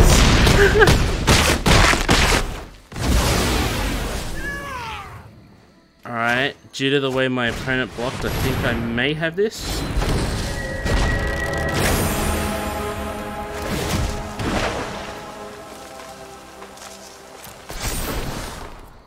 We will adapt to any threat.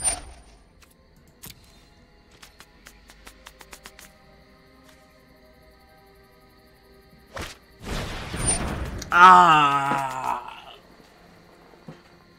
Got there. Of course he drew it off the top. So close. Doesn't give hexproof. God damn it.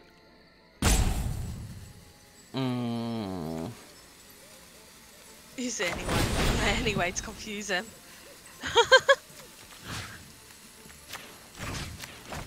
It's not gonna matter, but.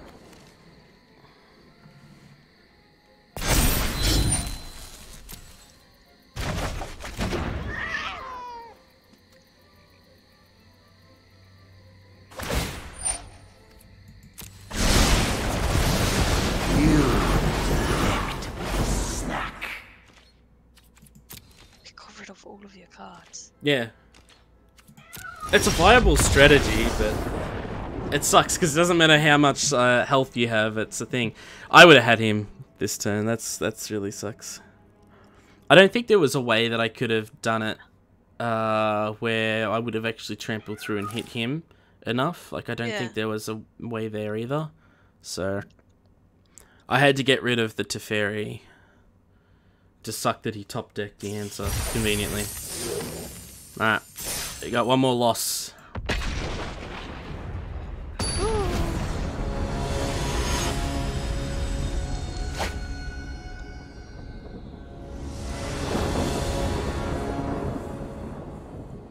Alright, I mean, that's not terrible. It's a bit costly with a couple of the spells, but geez, we've seen Savage Stomp like every game.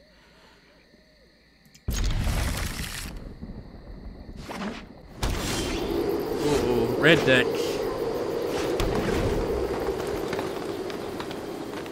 We're probably not equipped for a red deck hand.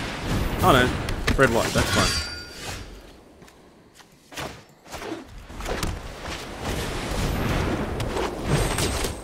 So we'll play our 2/2 guy, and look, he's looking at it, he's like, what the fuck's this thing do? He'll probably just burn it and get rid of it.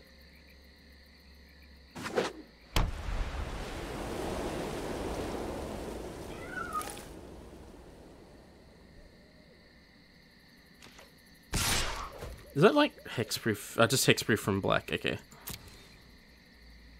I don't want to block that.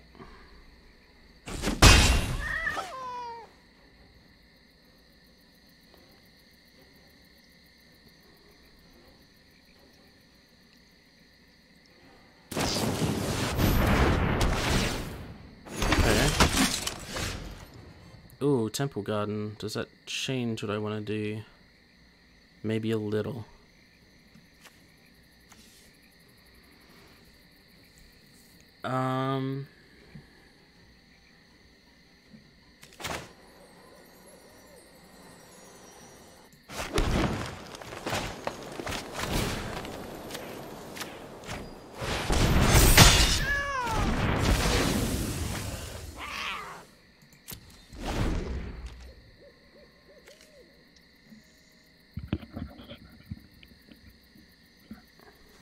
I'll be right back.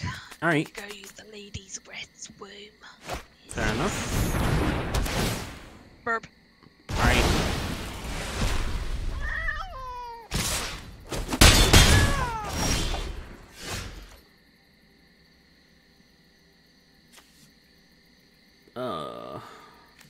Guess I'll just play that tapped.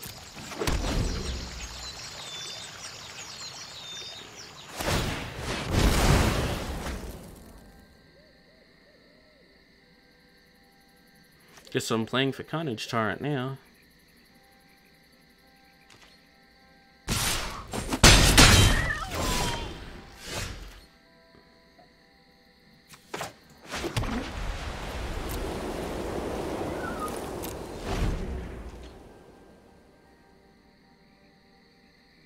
Okay, so my opponent appears to be lacking on lands. Oh, nope, they got it.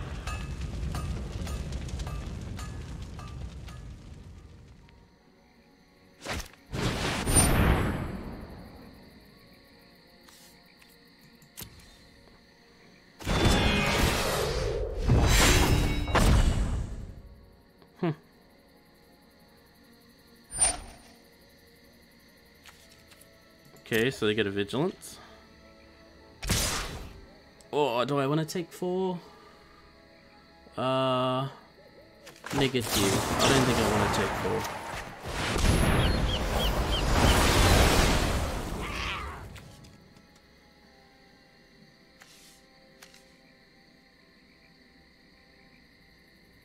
I could have waited a turn to get rid of that, but I'm at... Oh, it would have been at 10. Too dangerous. Alright, so I can play a free creature here. Oh, it puts it on the battlefield tap though. No, I need to play this.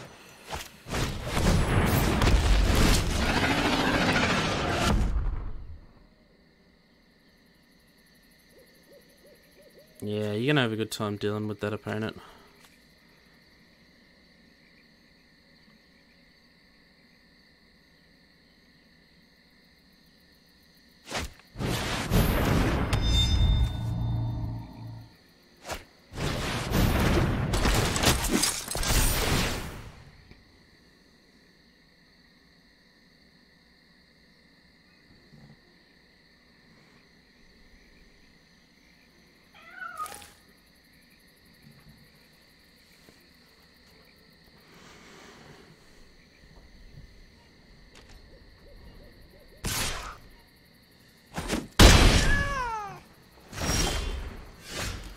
Oh, that was handy. Okay.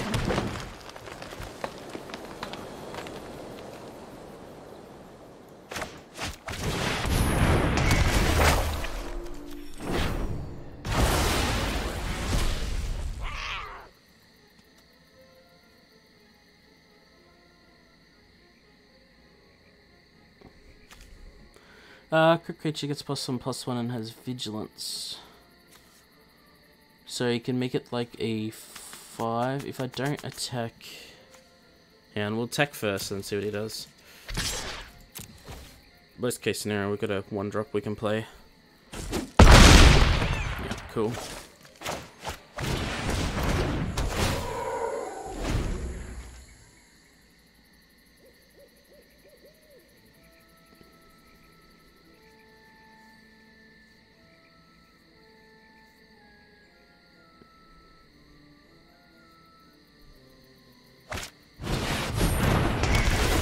Oh lol, my opponent played the same thing.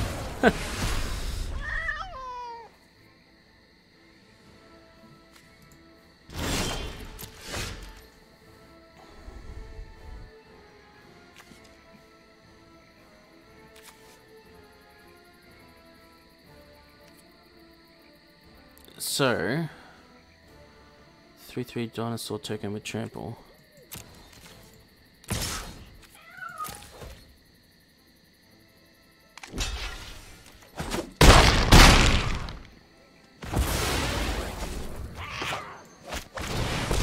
Okay, I think we might have this. I don't like saying that early, but...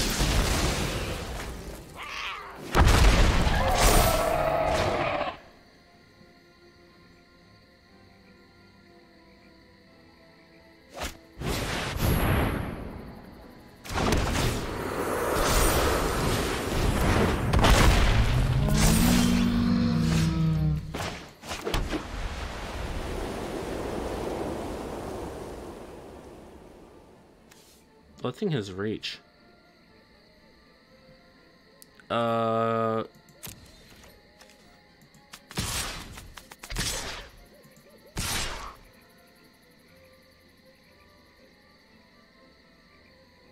Yeah, that should be fine.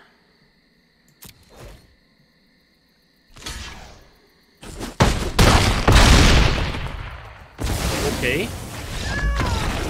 Alright. I'm surprised they didn't block the dino. I think that was a bit of a play mistake on their behalf.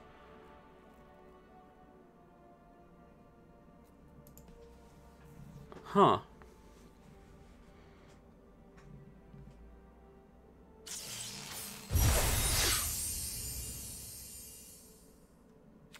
Oh, I just realized I could probably take Brett off the screen for you guys so it's a little bit more clearer. There you go. Alright, so we got 2 wins, 2 losses. It's not the best record. But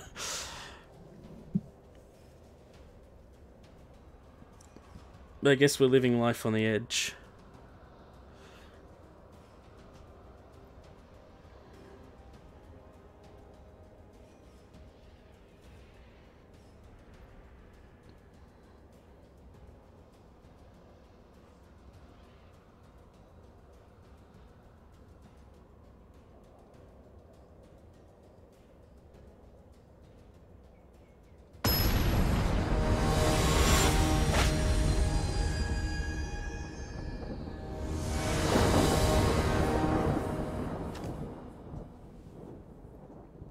Alright, 3 mana.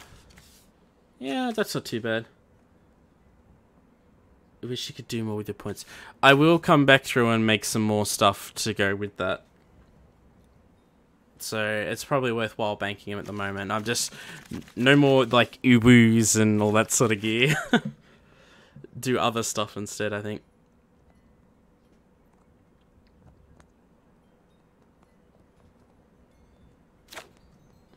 Let's keep this. I mean, Platinum Angel probably didn't need in my hand, but...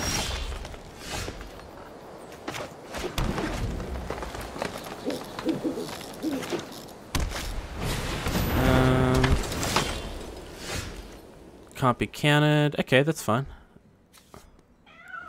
So, let's play the wolf guy to start with.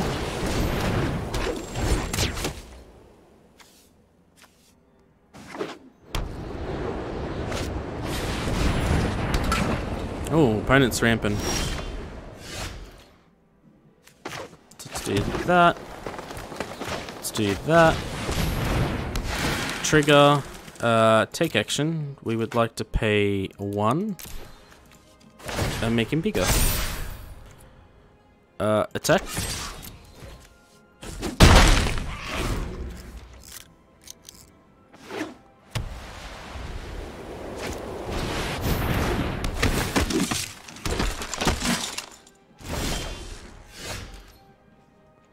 Okay.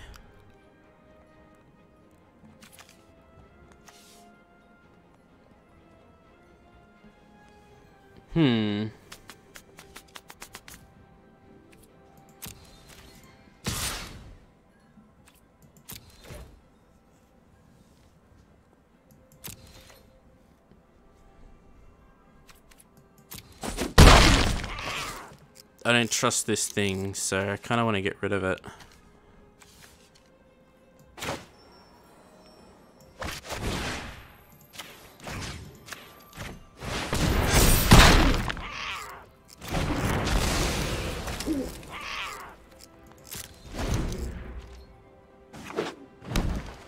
So I'm back. Welcome back. So he managed to beat the other guy because he... Well, I don't know. I think he blocked incorrectly and didn't mean it. I spoke to my stepdad. Yeah. He said you should have went all out on the... Not the match just gone, but the match before that. Mm-hmm. A turn before. Yeah. That's what he said. And he also said, when we went back to talking about when I beat him, it turns out I beat him twice with his own deck.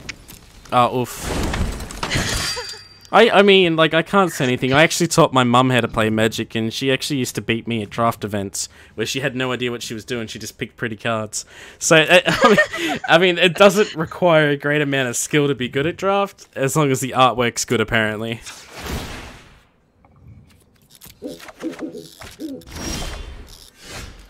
Okay, let's put that there. Just a little warning, I have 51k. Yeah, I just seen that. I seen that. So Yuna's basically saying that she doesn't have a life when it comes to watching me stream. Hey, I like to watch you stream. Is that a problem? I'm gonna attack here and then see what my opponent does. He's probably gonna block. Yeah, but if he double blocks... Oh, he triple blocked. Okay. Why did he triple block? Because he can kill my guy. I can kill his, though. Well, I can actually take out 2 of his guys, but... I'm trying to remember. Mine was a 3-3, wasn't it? Actually... I can get his whole team here. So let's go like that to start with. Okay, let's go like this. Oh no, mine's a 4-4. Would it have mattered? No, I still need to do this. Give it indestructible, and then we're gonna go like this. We're gonna make it deal its damage to that. and then the 5... Okay, there you go. He conceded straight away. He was just like, yeah, fuck that. I'm gone. See, I was getting scared because of the amount of mana he had and of any colour, and like here I am just like, oh, he triple blocked, okay, I can use 2 spells and clean up his board. That was quite entertaining. Like, I can picture how salty he would have been about it too. He'd probably be like, oh, of course, the opponent's got all the answers at that time. It's like, oh, fair enough, I guess. That's probably why you got all 3 of them to block, just in case you could do something about it. Mm.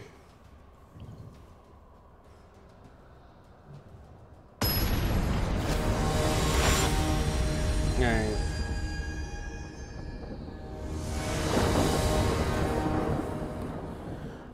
2 mana.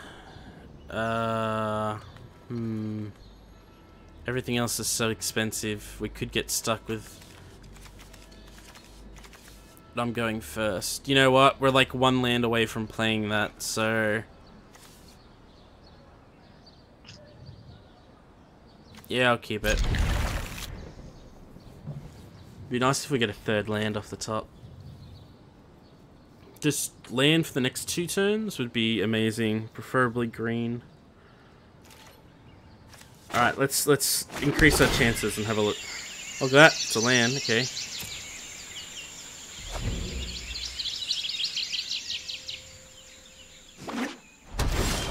So, check this, right? So I can play this guy, and he puts the land from my hand on the battlefield tapped. Which, this one would enter tap anyway, so... So it's turn 2, but we got the 3 mana out. Yeah. Oh god, if we get a land, like a green source next turn, we get to be pretty nuts, but...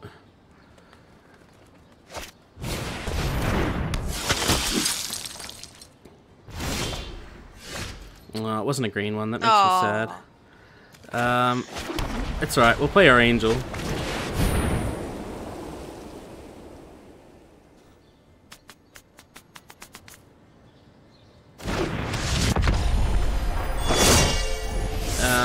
No attacks. Now if this hits me, I'm probably gonna just take the damage, to be honest. No blocks.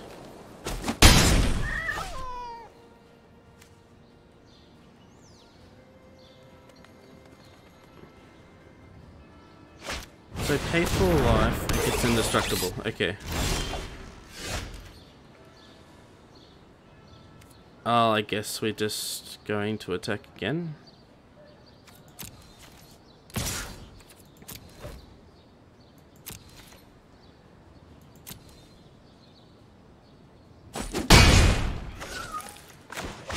Play this guy.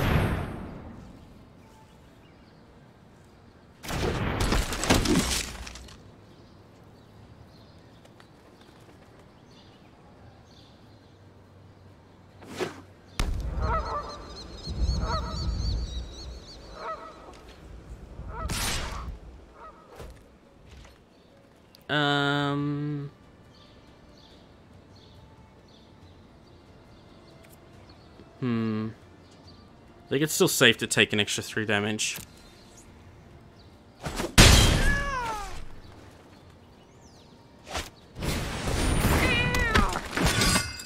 Yeah, my cat doesn't like me getting hit.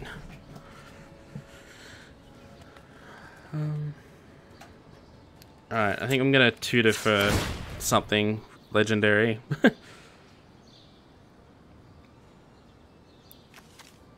Probably the life linker, to be honest. Oh, questing beast would be handy in this situation, I think.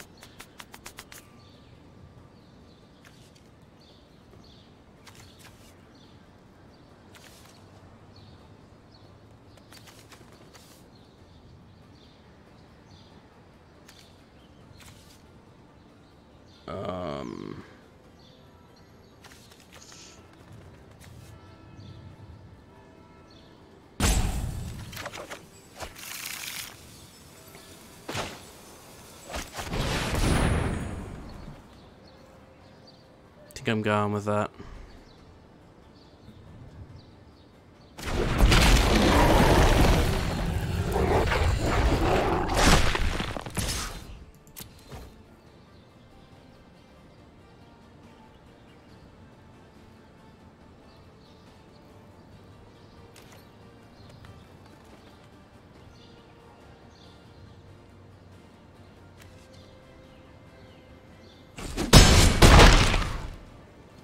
Do the damage. Well, he can't block. He can't block that because it creatures with power 2 or less can't block it.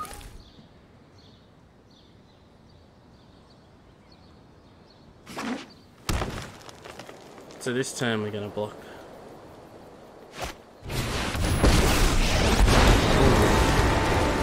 Okay, it's that one. That's fine. Hey, Gear. Hi, Gear. So what do you give it? I call, reach? and Yeah, you gave it Ikoria reach. answers. Okay.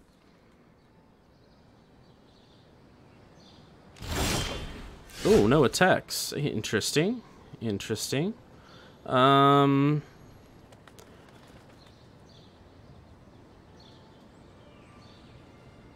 So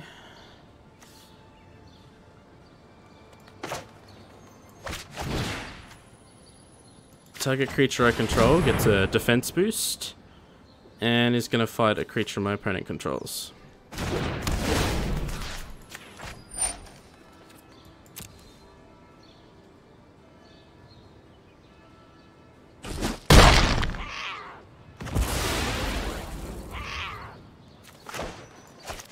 We'll go like that. Play at the goose as well. So very interestingly, I can use the goose's token for not only mana, but to gain 3 life if I pay 2 life. I'd pay 2 mana.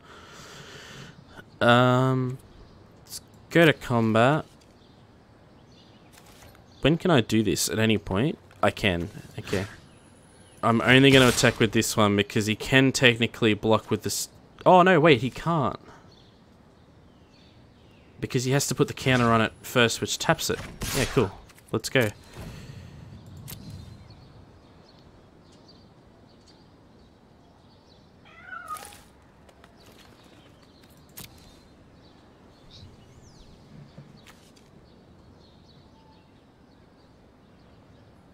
This puts him on a 1-turn clock, I believe. Yeah, he's just realizing that himself. So what I was thinking he would do is put the counter on it, which would make it a 3/3 and then have the ability to block. But because he can't declare a blocker before the counter's placed on, basically, which means like if he taps it now, it can't block. So it'd become a 3/3, yes, but it wouldn't be able to do any damage. Okay, sorry, it wouldn't be able to block. Oh, and I get to deal 4 damage to his Planeswalker, because Questing Beast got through. That's it. I'm done. I'm glad we took that card. That's probably been one of the best cards that we drafted. Yeah.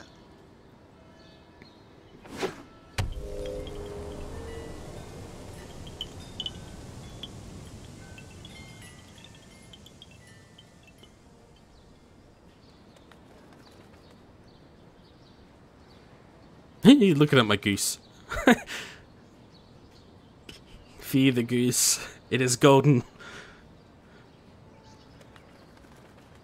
What are you trying to figure it out? Oh, I mean, it's pretty obvious. But creates a token, and then you can tap it and sacrifice the token to make a mana. He's got to deal with this flyer. The flyer is going to be the issue for him. Technically, if I get another mana, both of the flyers could be an issue for him, but...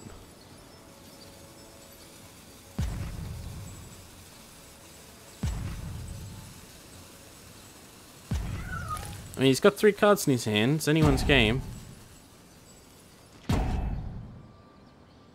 So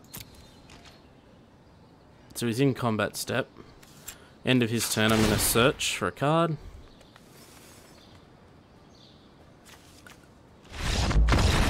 Gave up. I knew he was going to give up. I was like, he's going to give up. He's going to give up.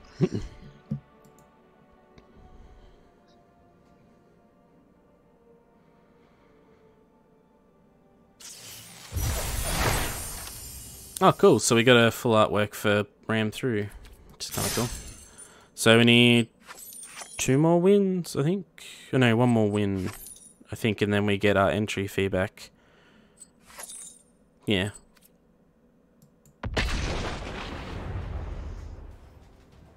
So this could go anyway. You could either win or lose. Yeah, yeah. I mean, I still get like partial. Like it costs 4,000 credits to enter, and I'm getting 3,000 at the moment. So plus like some promo cards, but full face artworks.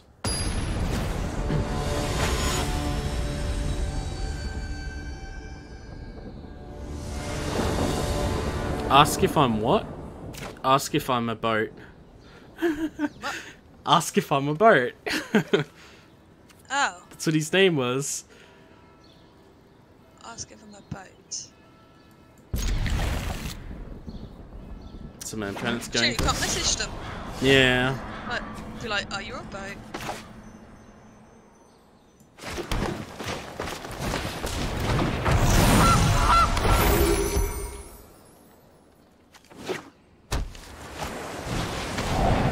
Oh man. Take a non-land card from it. You'd have to take the Beast Whisperer, wouldn't you? Oh. Oh, he fears that. Okay. No,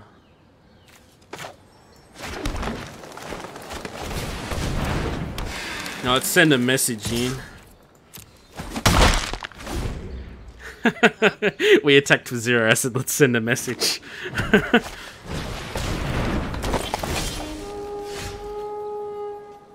You probably found that funny. What do I want to do here? I think I want to get the Beast Whisperer out.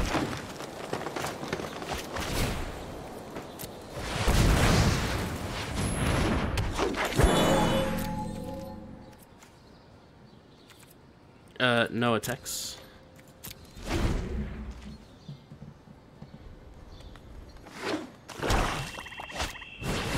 Oh, he's got a Beast Whisperer as well.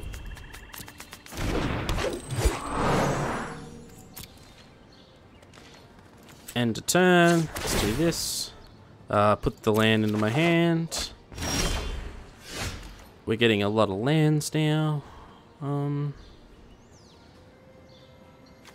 So let's play this so we can draw a card. Oh, that's a land, of course. Let's scry away a land, if there is one. Yep, keep that on top.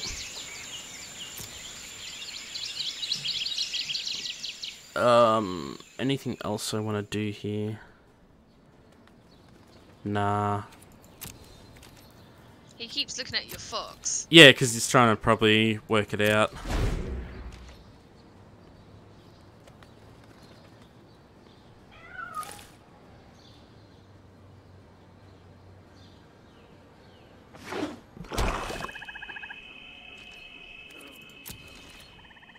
Yep, just go straight to my turn. Yeah, let's play Vivian. Oh, I need to play a land first, hang on. That helps.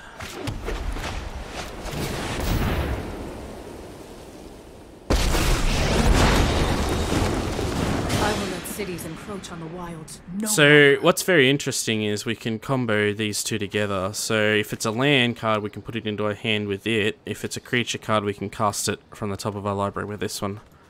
But we need to do a +1 to start with.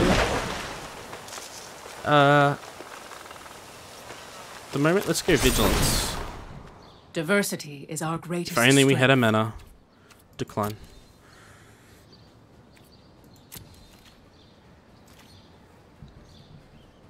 Choose attacks. There's no point in attacking with anything, so no attacks. End turn.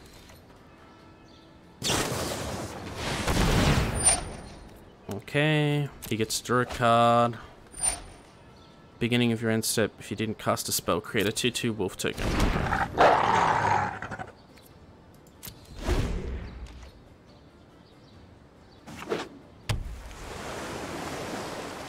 Is he like playing green blue or something? Green, blue, black. Hang on, I was trying to read what that actually said, but sure. Enters the battlefield, exile cards from the top of the library into exile a non-land card. Put that into your hand. If its converted mana cost is 4 or greater, repeat the process. Deals 1 damage to you for each card. Okay, oof.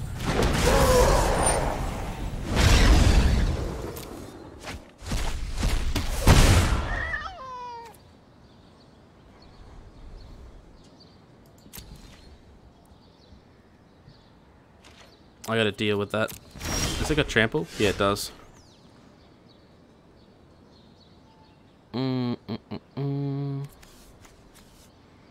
Okay, let me think about this. So if I keep... boost that up to... a 6. Yeah, okay, I can deal with the demon. So I need to go like that. I need to use Vivian's ability. Let's make another vigilance one. I call, and Decoria answers. Take action. Let's make it 4. So we're gonna put 4 +1 counters onto him. Auto pay is fine. Okay, now that he's 6. Okay. Conceded straight away. Wow. Well, I mean, it is a pretty dirty combo what I'm doing right now, but... So it's nice when the deck kind of works, but... So we got up to our 5 wins, so we got our entrance fee back. That's kind of cool card. Pay 1 white, tap it, you gain 2 life, or pay a blue, draw a card, discard a card. It's kind of a good way to like filter out your deck. 2 mana for a 2/2. Alright. So I believe everything from here on is like profit. If we win anymore. I'll probably lose the first one. Oof. You did well though. We suffered 2 losses like at the start, and I was like, oh god, I thought this deck was okay. Lilybug. Oh, we've got the infamous questing beast. I think we have to keep it. Seems to be our trump card.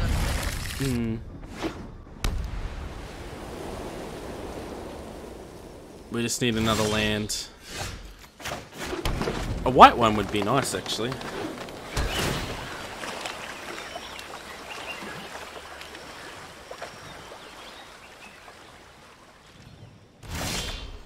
Oh, Goose will do.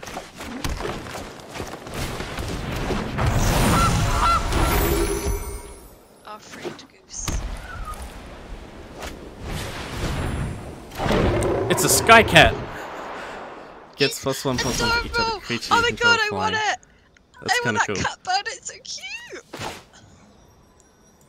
I was just have the bloody token as my just a hard to look at, you know?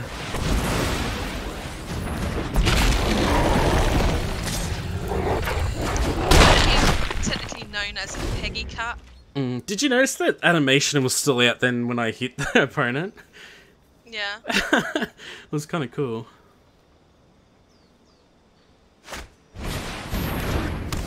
Oh no, it can't attack or block. Don't worry, we have something that can fix that.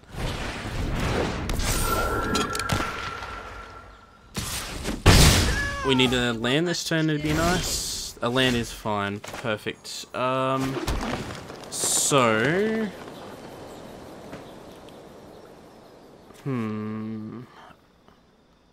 How do I want to do this?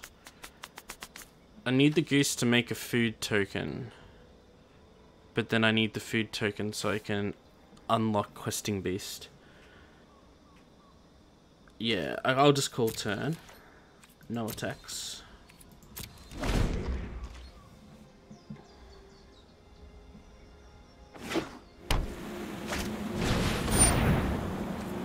Resolve.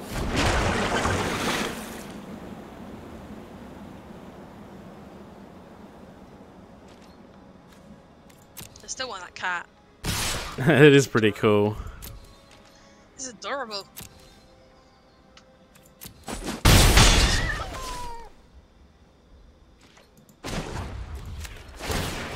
Num num num, food token. Oh, we got a white mana. I kind of want to just play the dinosaur just because it's just gonna destroy everything.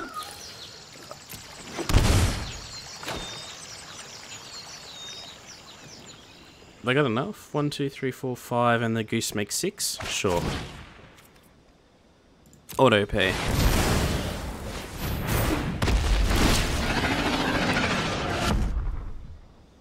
Did you get to see the dinosaur before?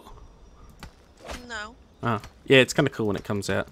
So he's very hard to deal with. Trample, hexproof, can't be counted.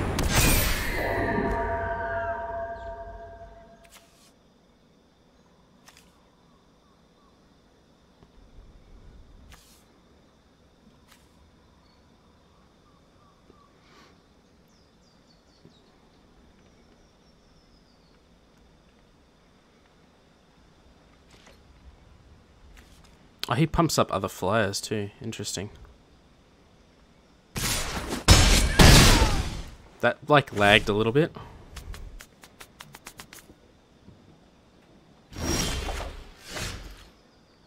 Okay, so I can gain a life.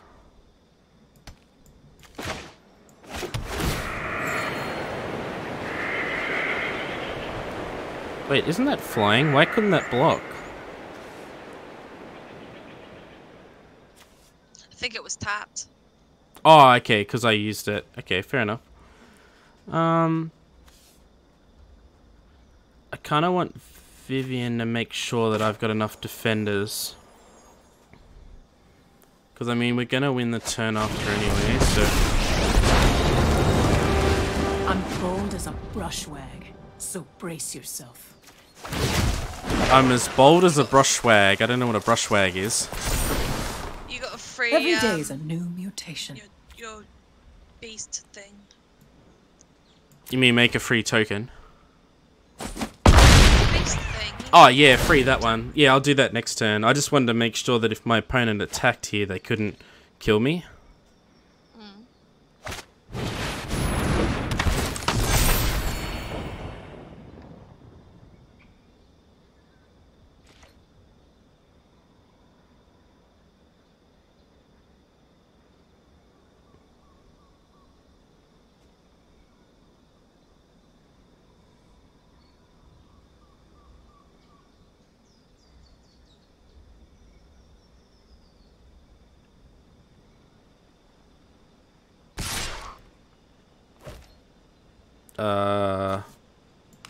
Good night, sweet goose.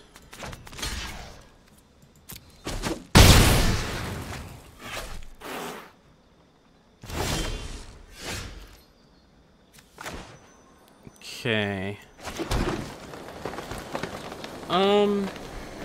I could exile that. It's gonna leave me with 1 mana. I could free the questing beast. Does that put that down to a 2/3 and a 1/1? So it can't kill the Carnage Tyrant. I kind of want to do that.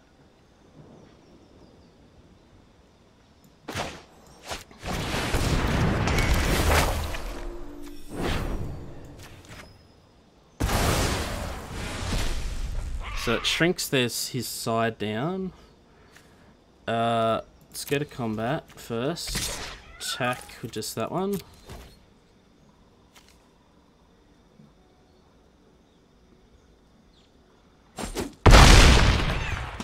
Okay. Make another 3/3. And I think we've just got to survive the turn. Variation. Did I just make that vigilance? I just made that vigilance. Oof. I kind of stuffed up there. Hope that doesn't cost me.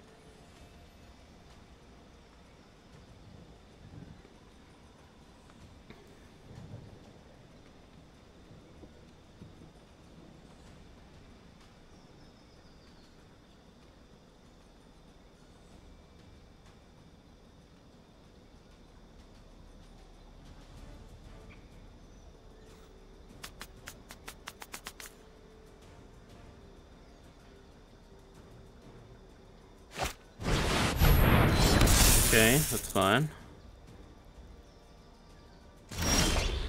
Alright. Oh, why does that cost... Oh, because I control a dinosaur.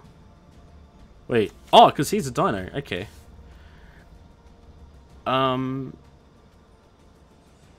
So...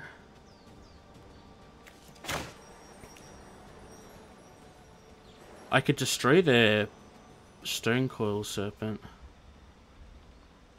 They're tapped out, yeah? Yeah, they're tapped out. Alright, let's do this. I think this is better. So I was thinking about freeing the questing beasts, but to be honest, this is probably better. Oh, protection from multicolored spells, so I have to go this way anyway. Alright. So let's do that.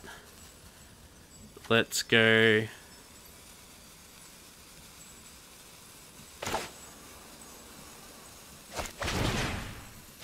+1 counter, make that fight that.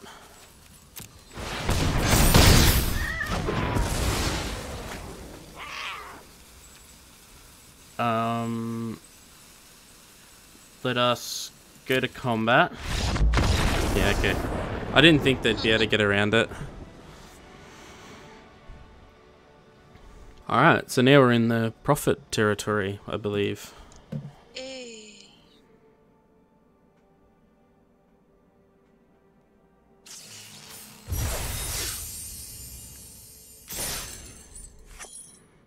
Yeah, so if we get another win, it's 6,000 and 3 cards. I don't know how far this keeps going to the left either. Like, I've never seen beyond the little line.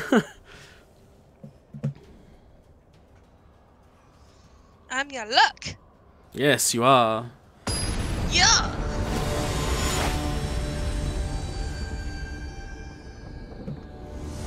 Alex Gordon.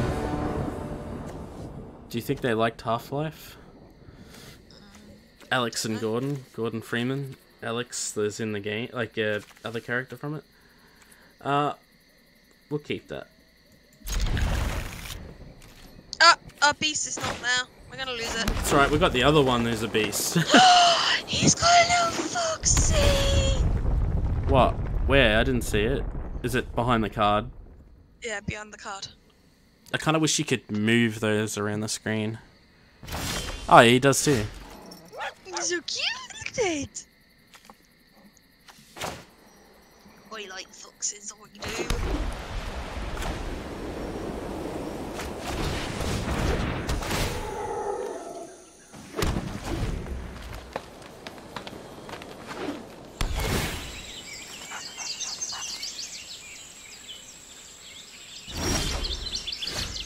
It's basically my cat versus his fox, isn't it? Do I want the 4/4 out? No, I can't get the 4/4 out, so I'll put that down.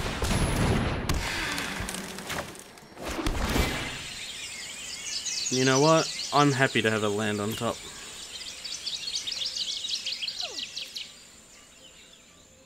Was that you yawning just then? No. I swear I just heard you yawn. No. I wouldn't yawn, what do you mean? Yes, you would. That thing looks evil. Did you see that? Yeah, I don't like him. Get him off the field.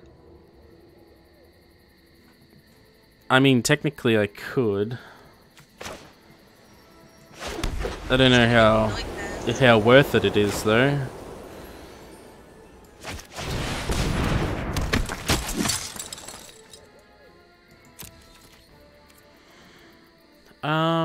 No attacks.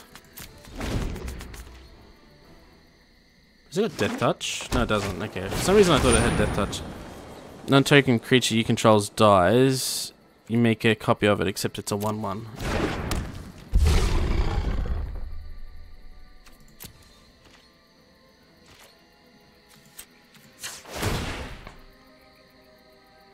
Yeah, that's fine. Put that on top.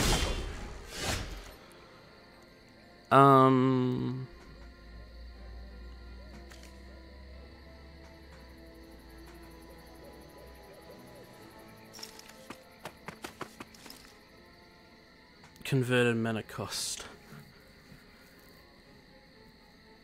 I kind of want to look for Vivian, I think. Oh, the angel. Let's go look for the lifelink angel. Lyra, that's it. I could get Questing Beast. No, I'll get Questing Beast next turn.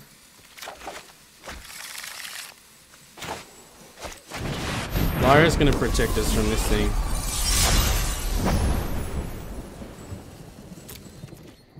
No attacks.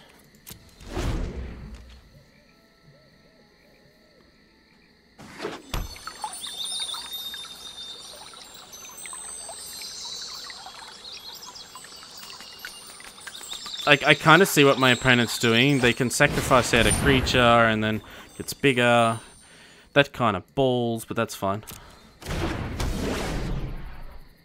We can still get rid of this shit though.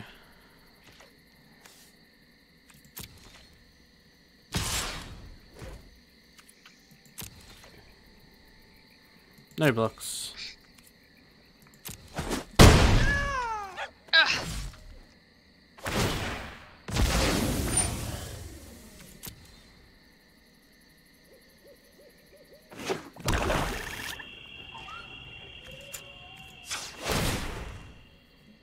Yeah, I'd like to put that in my hand. Thank you. Okay, that's a little bit better. So I can exile something my opponent plays instead. Yeah, I'll do that.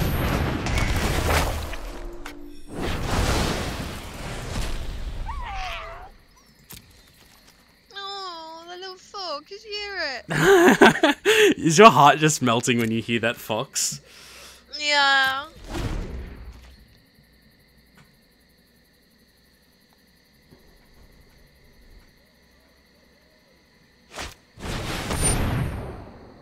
Each opponent sacrifices a creature. Okay. Can I select which creature? Thank you. The one that does nothing. My turn. Alright, I'd like to activate this ability.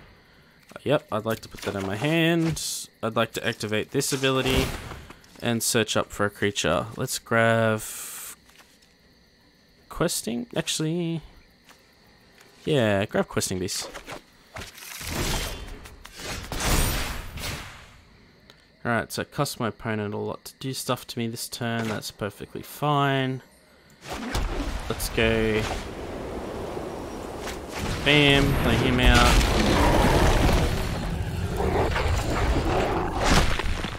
Go bam after all that thing. Target creature I control. Fights creature I don't control.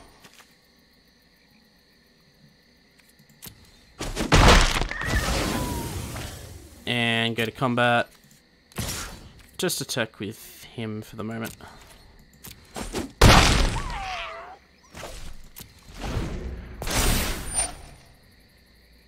Cost my opponent 2 mana to target me with anything. Yeah, let's get rid of that.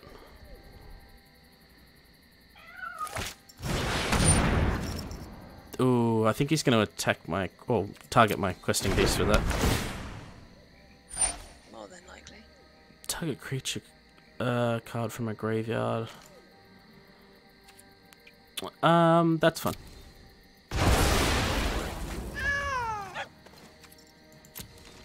My turn. Alright, activate ability. Let's go get...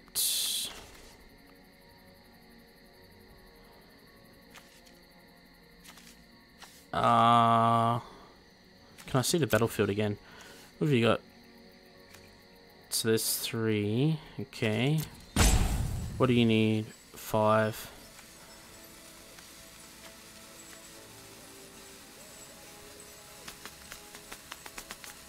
Let's get that. And activate this. It's a land, so I'll put it into my hand. We've had a little luck with that.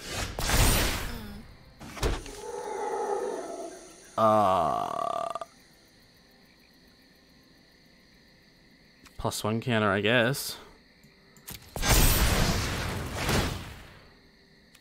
No, When did Monkey come back? because of the enchantment that I had out. It brings Monkey back for us.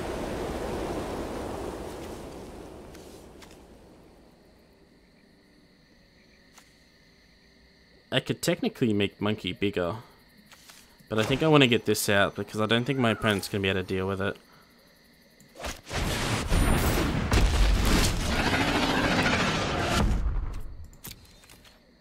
No attacks. So they get to get something back, but that's not a huge issue.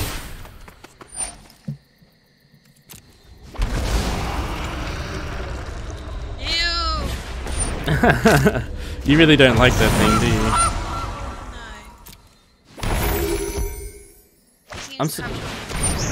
you? No. I'm surprised they brought that back, though, out of everything. Let's get another legendary. Let's get, this time, her. And activate this. Aww. We don't get to put that one into our hand. Okay. Deals damage equal to its power to target creature or planeswalker. I feel like I could nearly play them both. Hey, Alex.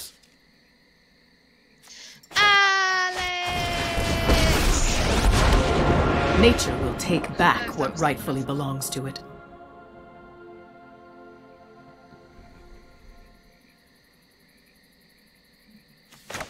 I should have played that first. Oh well.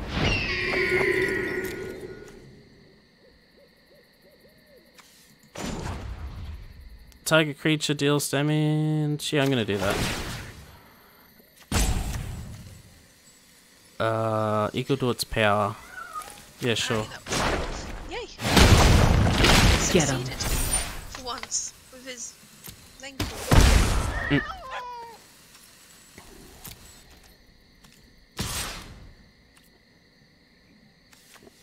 Neither have Death Touch. Cool.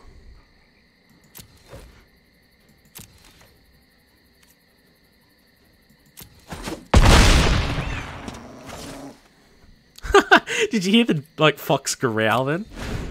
Yeah. It's adorable. I want one. Enters the battlefield. You may search your library for a basic land. Okay.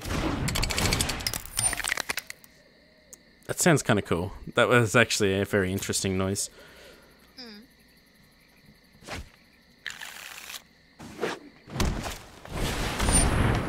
Okay, you can sacrifice things out. Yep, sure.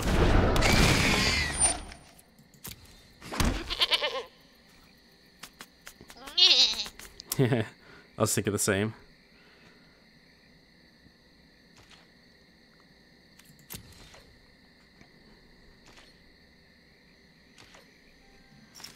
Let's grab a legendary.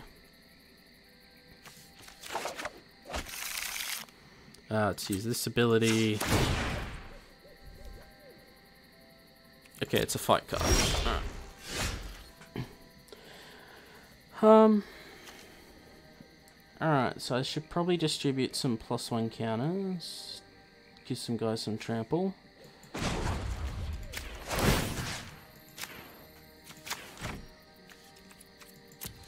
So he's pretty much just a creature now, because we've already got rid of all our legendaries. This'll be fun to watch.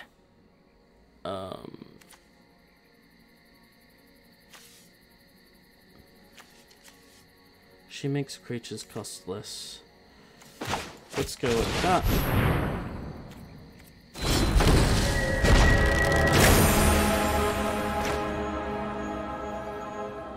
Let's go like that.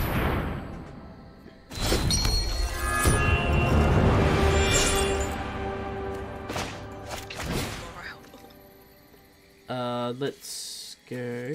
You fight that, because that's going to be an issue. Oh, hang on. Wrong button? Yeah, I hit the wrong button. Oh, if it targets a dinosaur. Hang on, never mind. Let's need to do that again. Do. Okay.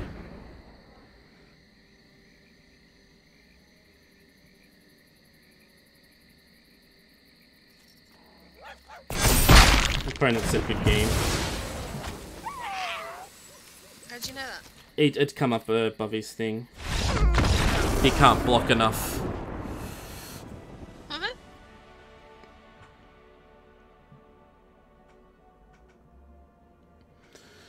Alright.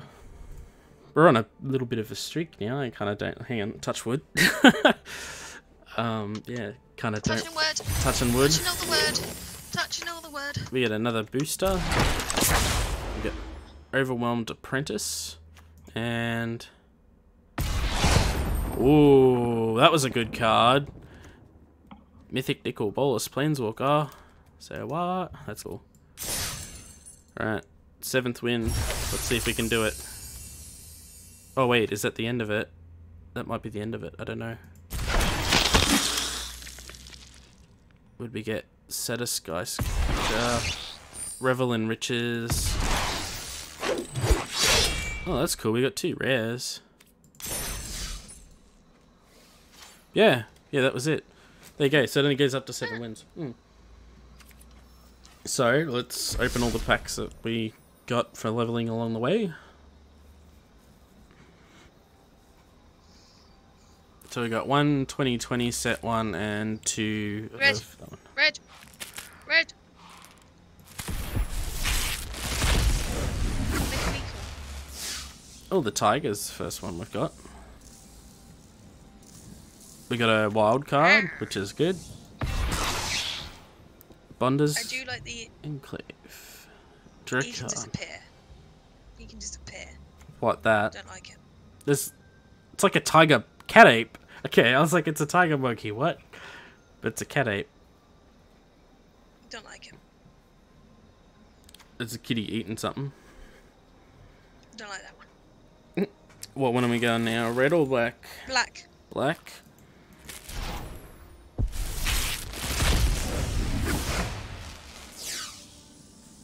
Oh, it's like piranhas. That's kind of cool. Ew. Gorging vulture. I think the blue one's quite cool. Anticipate. Cool. Yeah, it looks quite cool. It's had a few prints, that one. They reprint some cards, which is kind of cool because you can use the older artwork as long as they're not garbage cards. But shared summons, 5 mana. Search your library for up to 2 creature cards with different names, reveal them and put them into your hand, then shuffle your library. That's kind of cool. Last pack.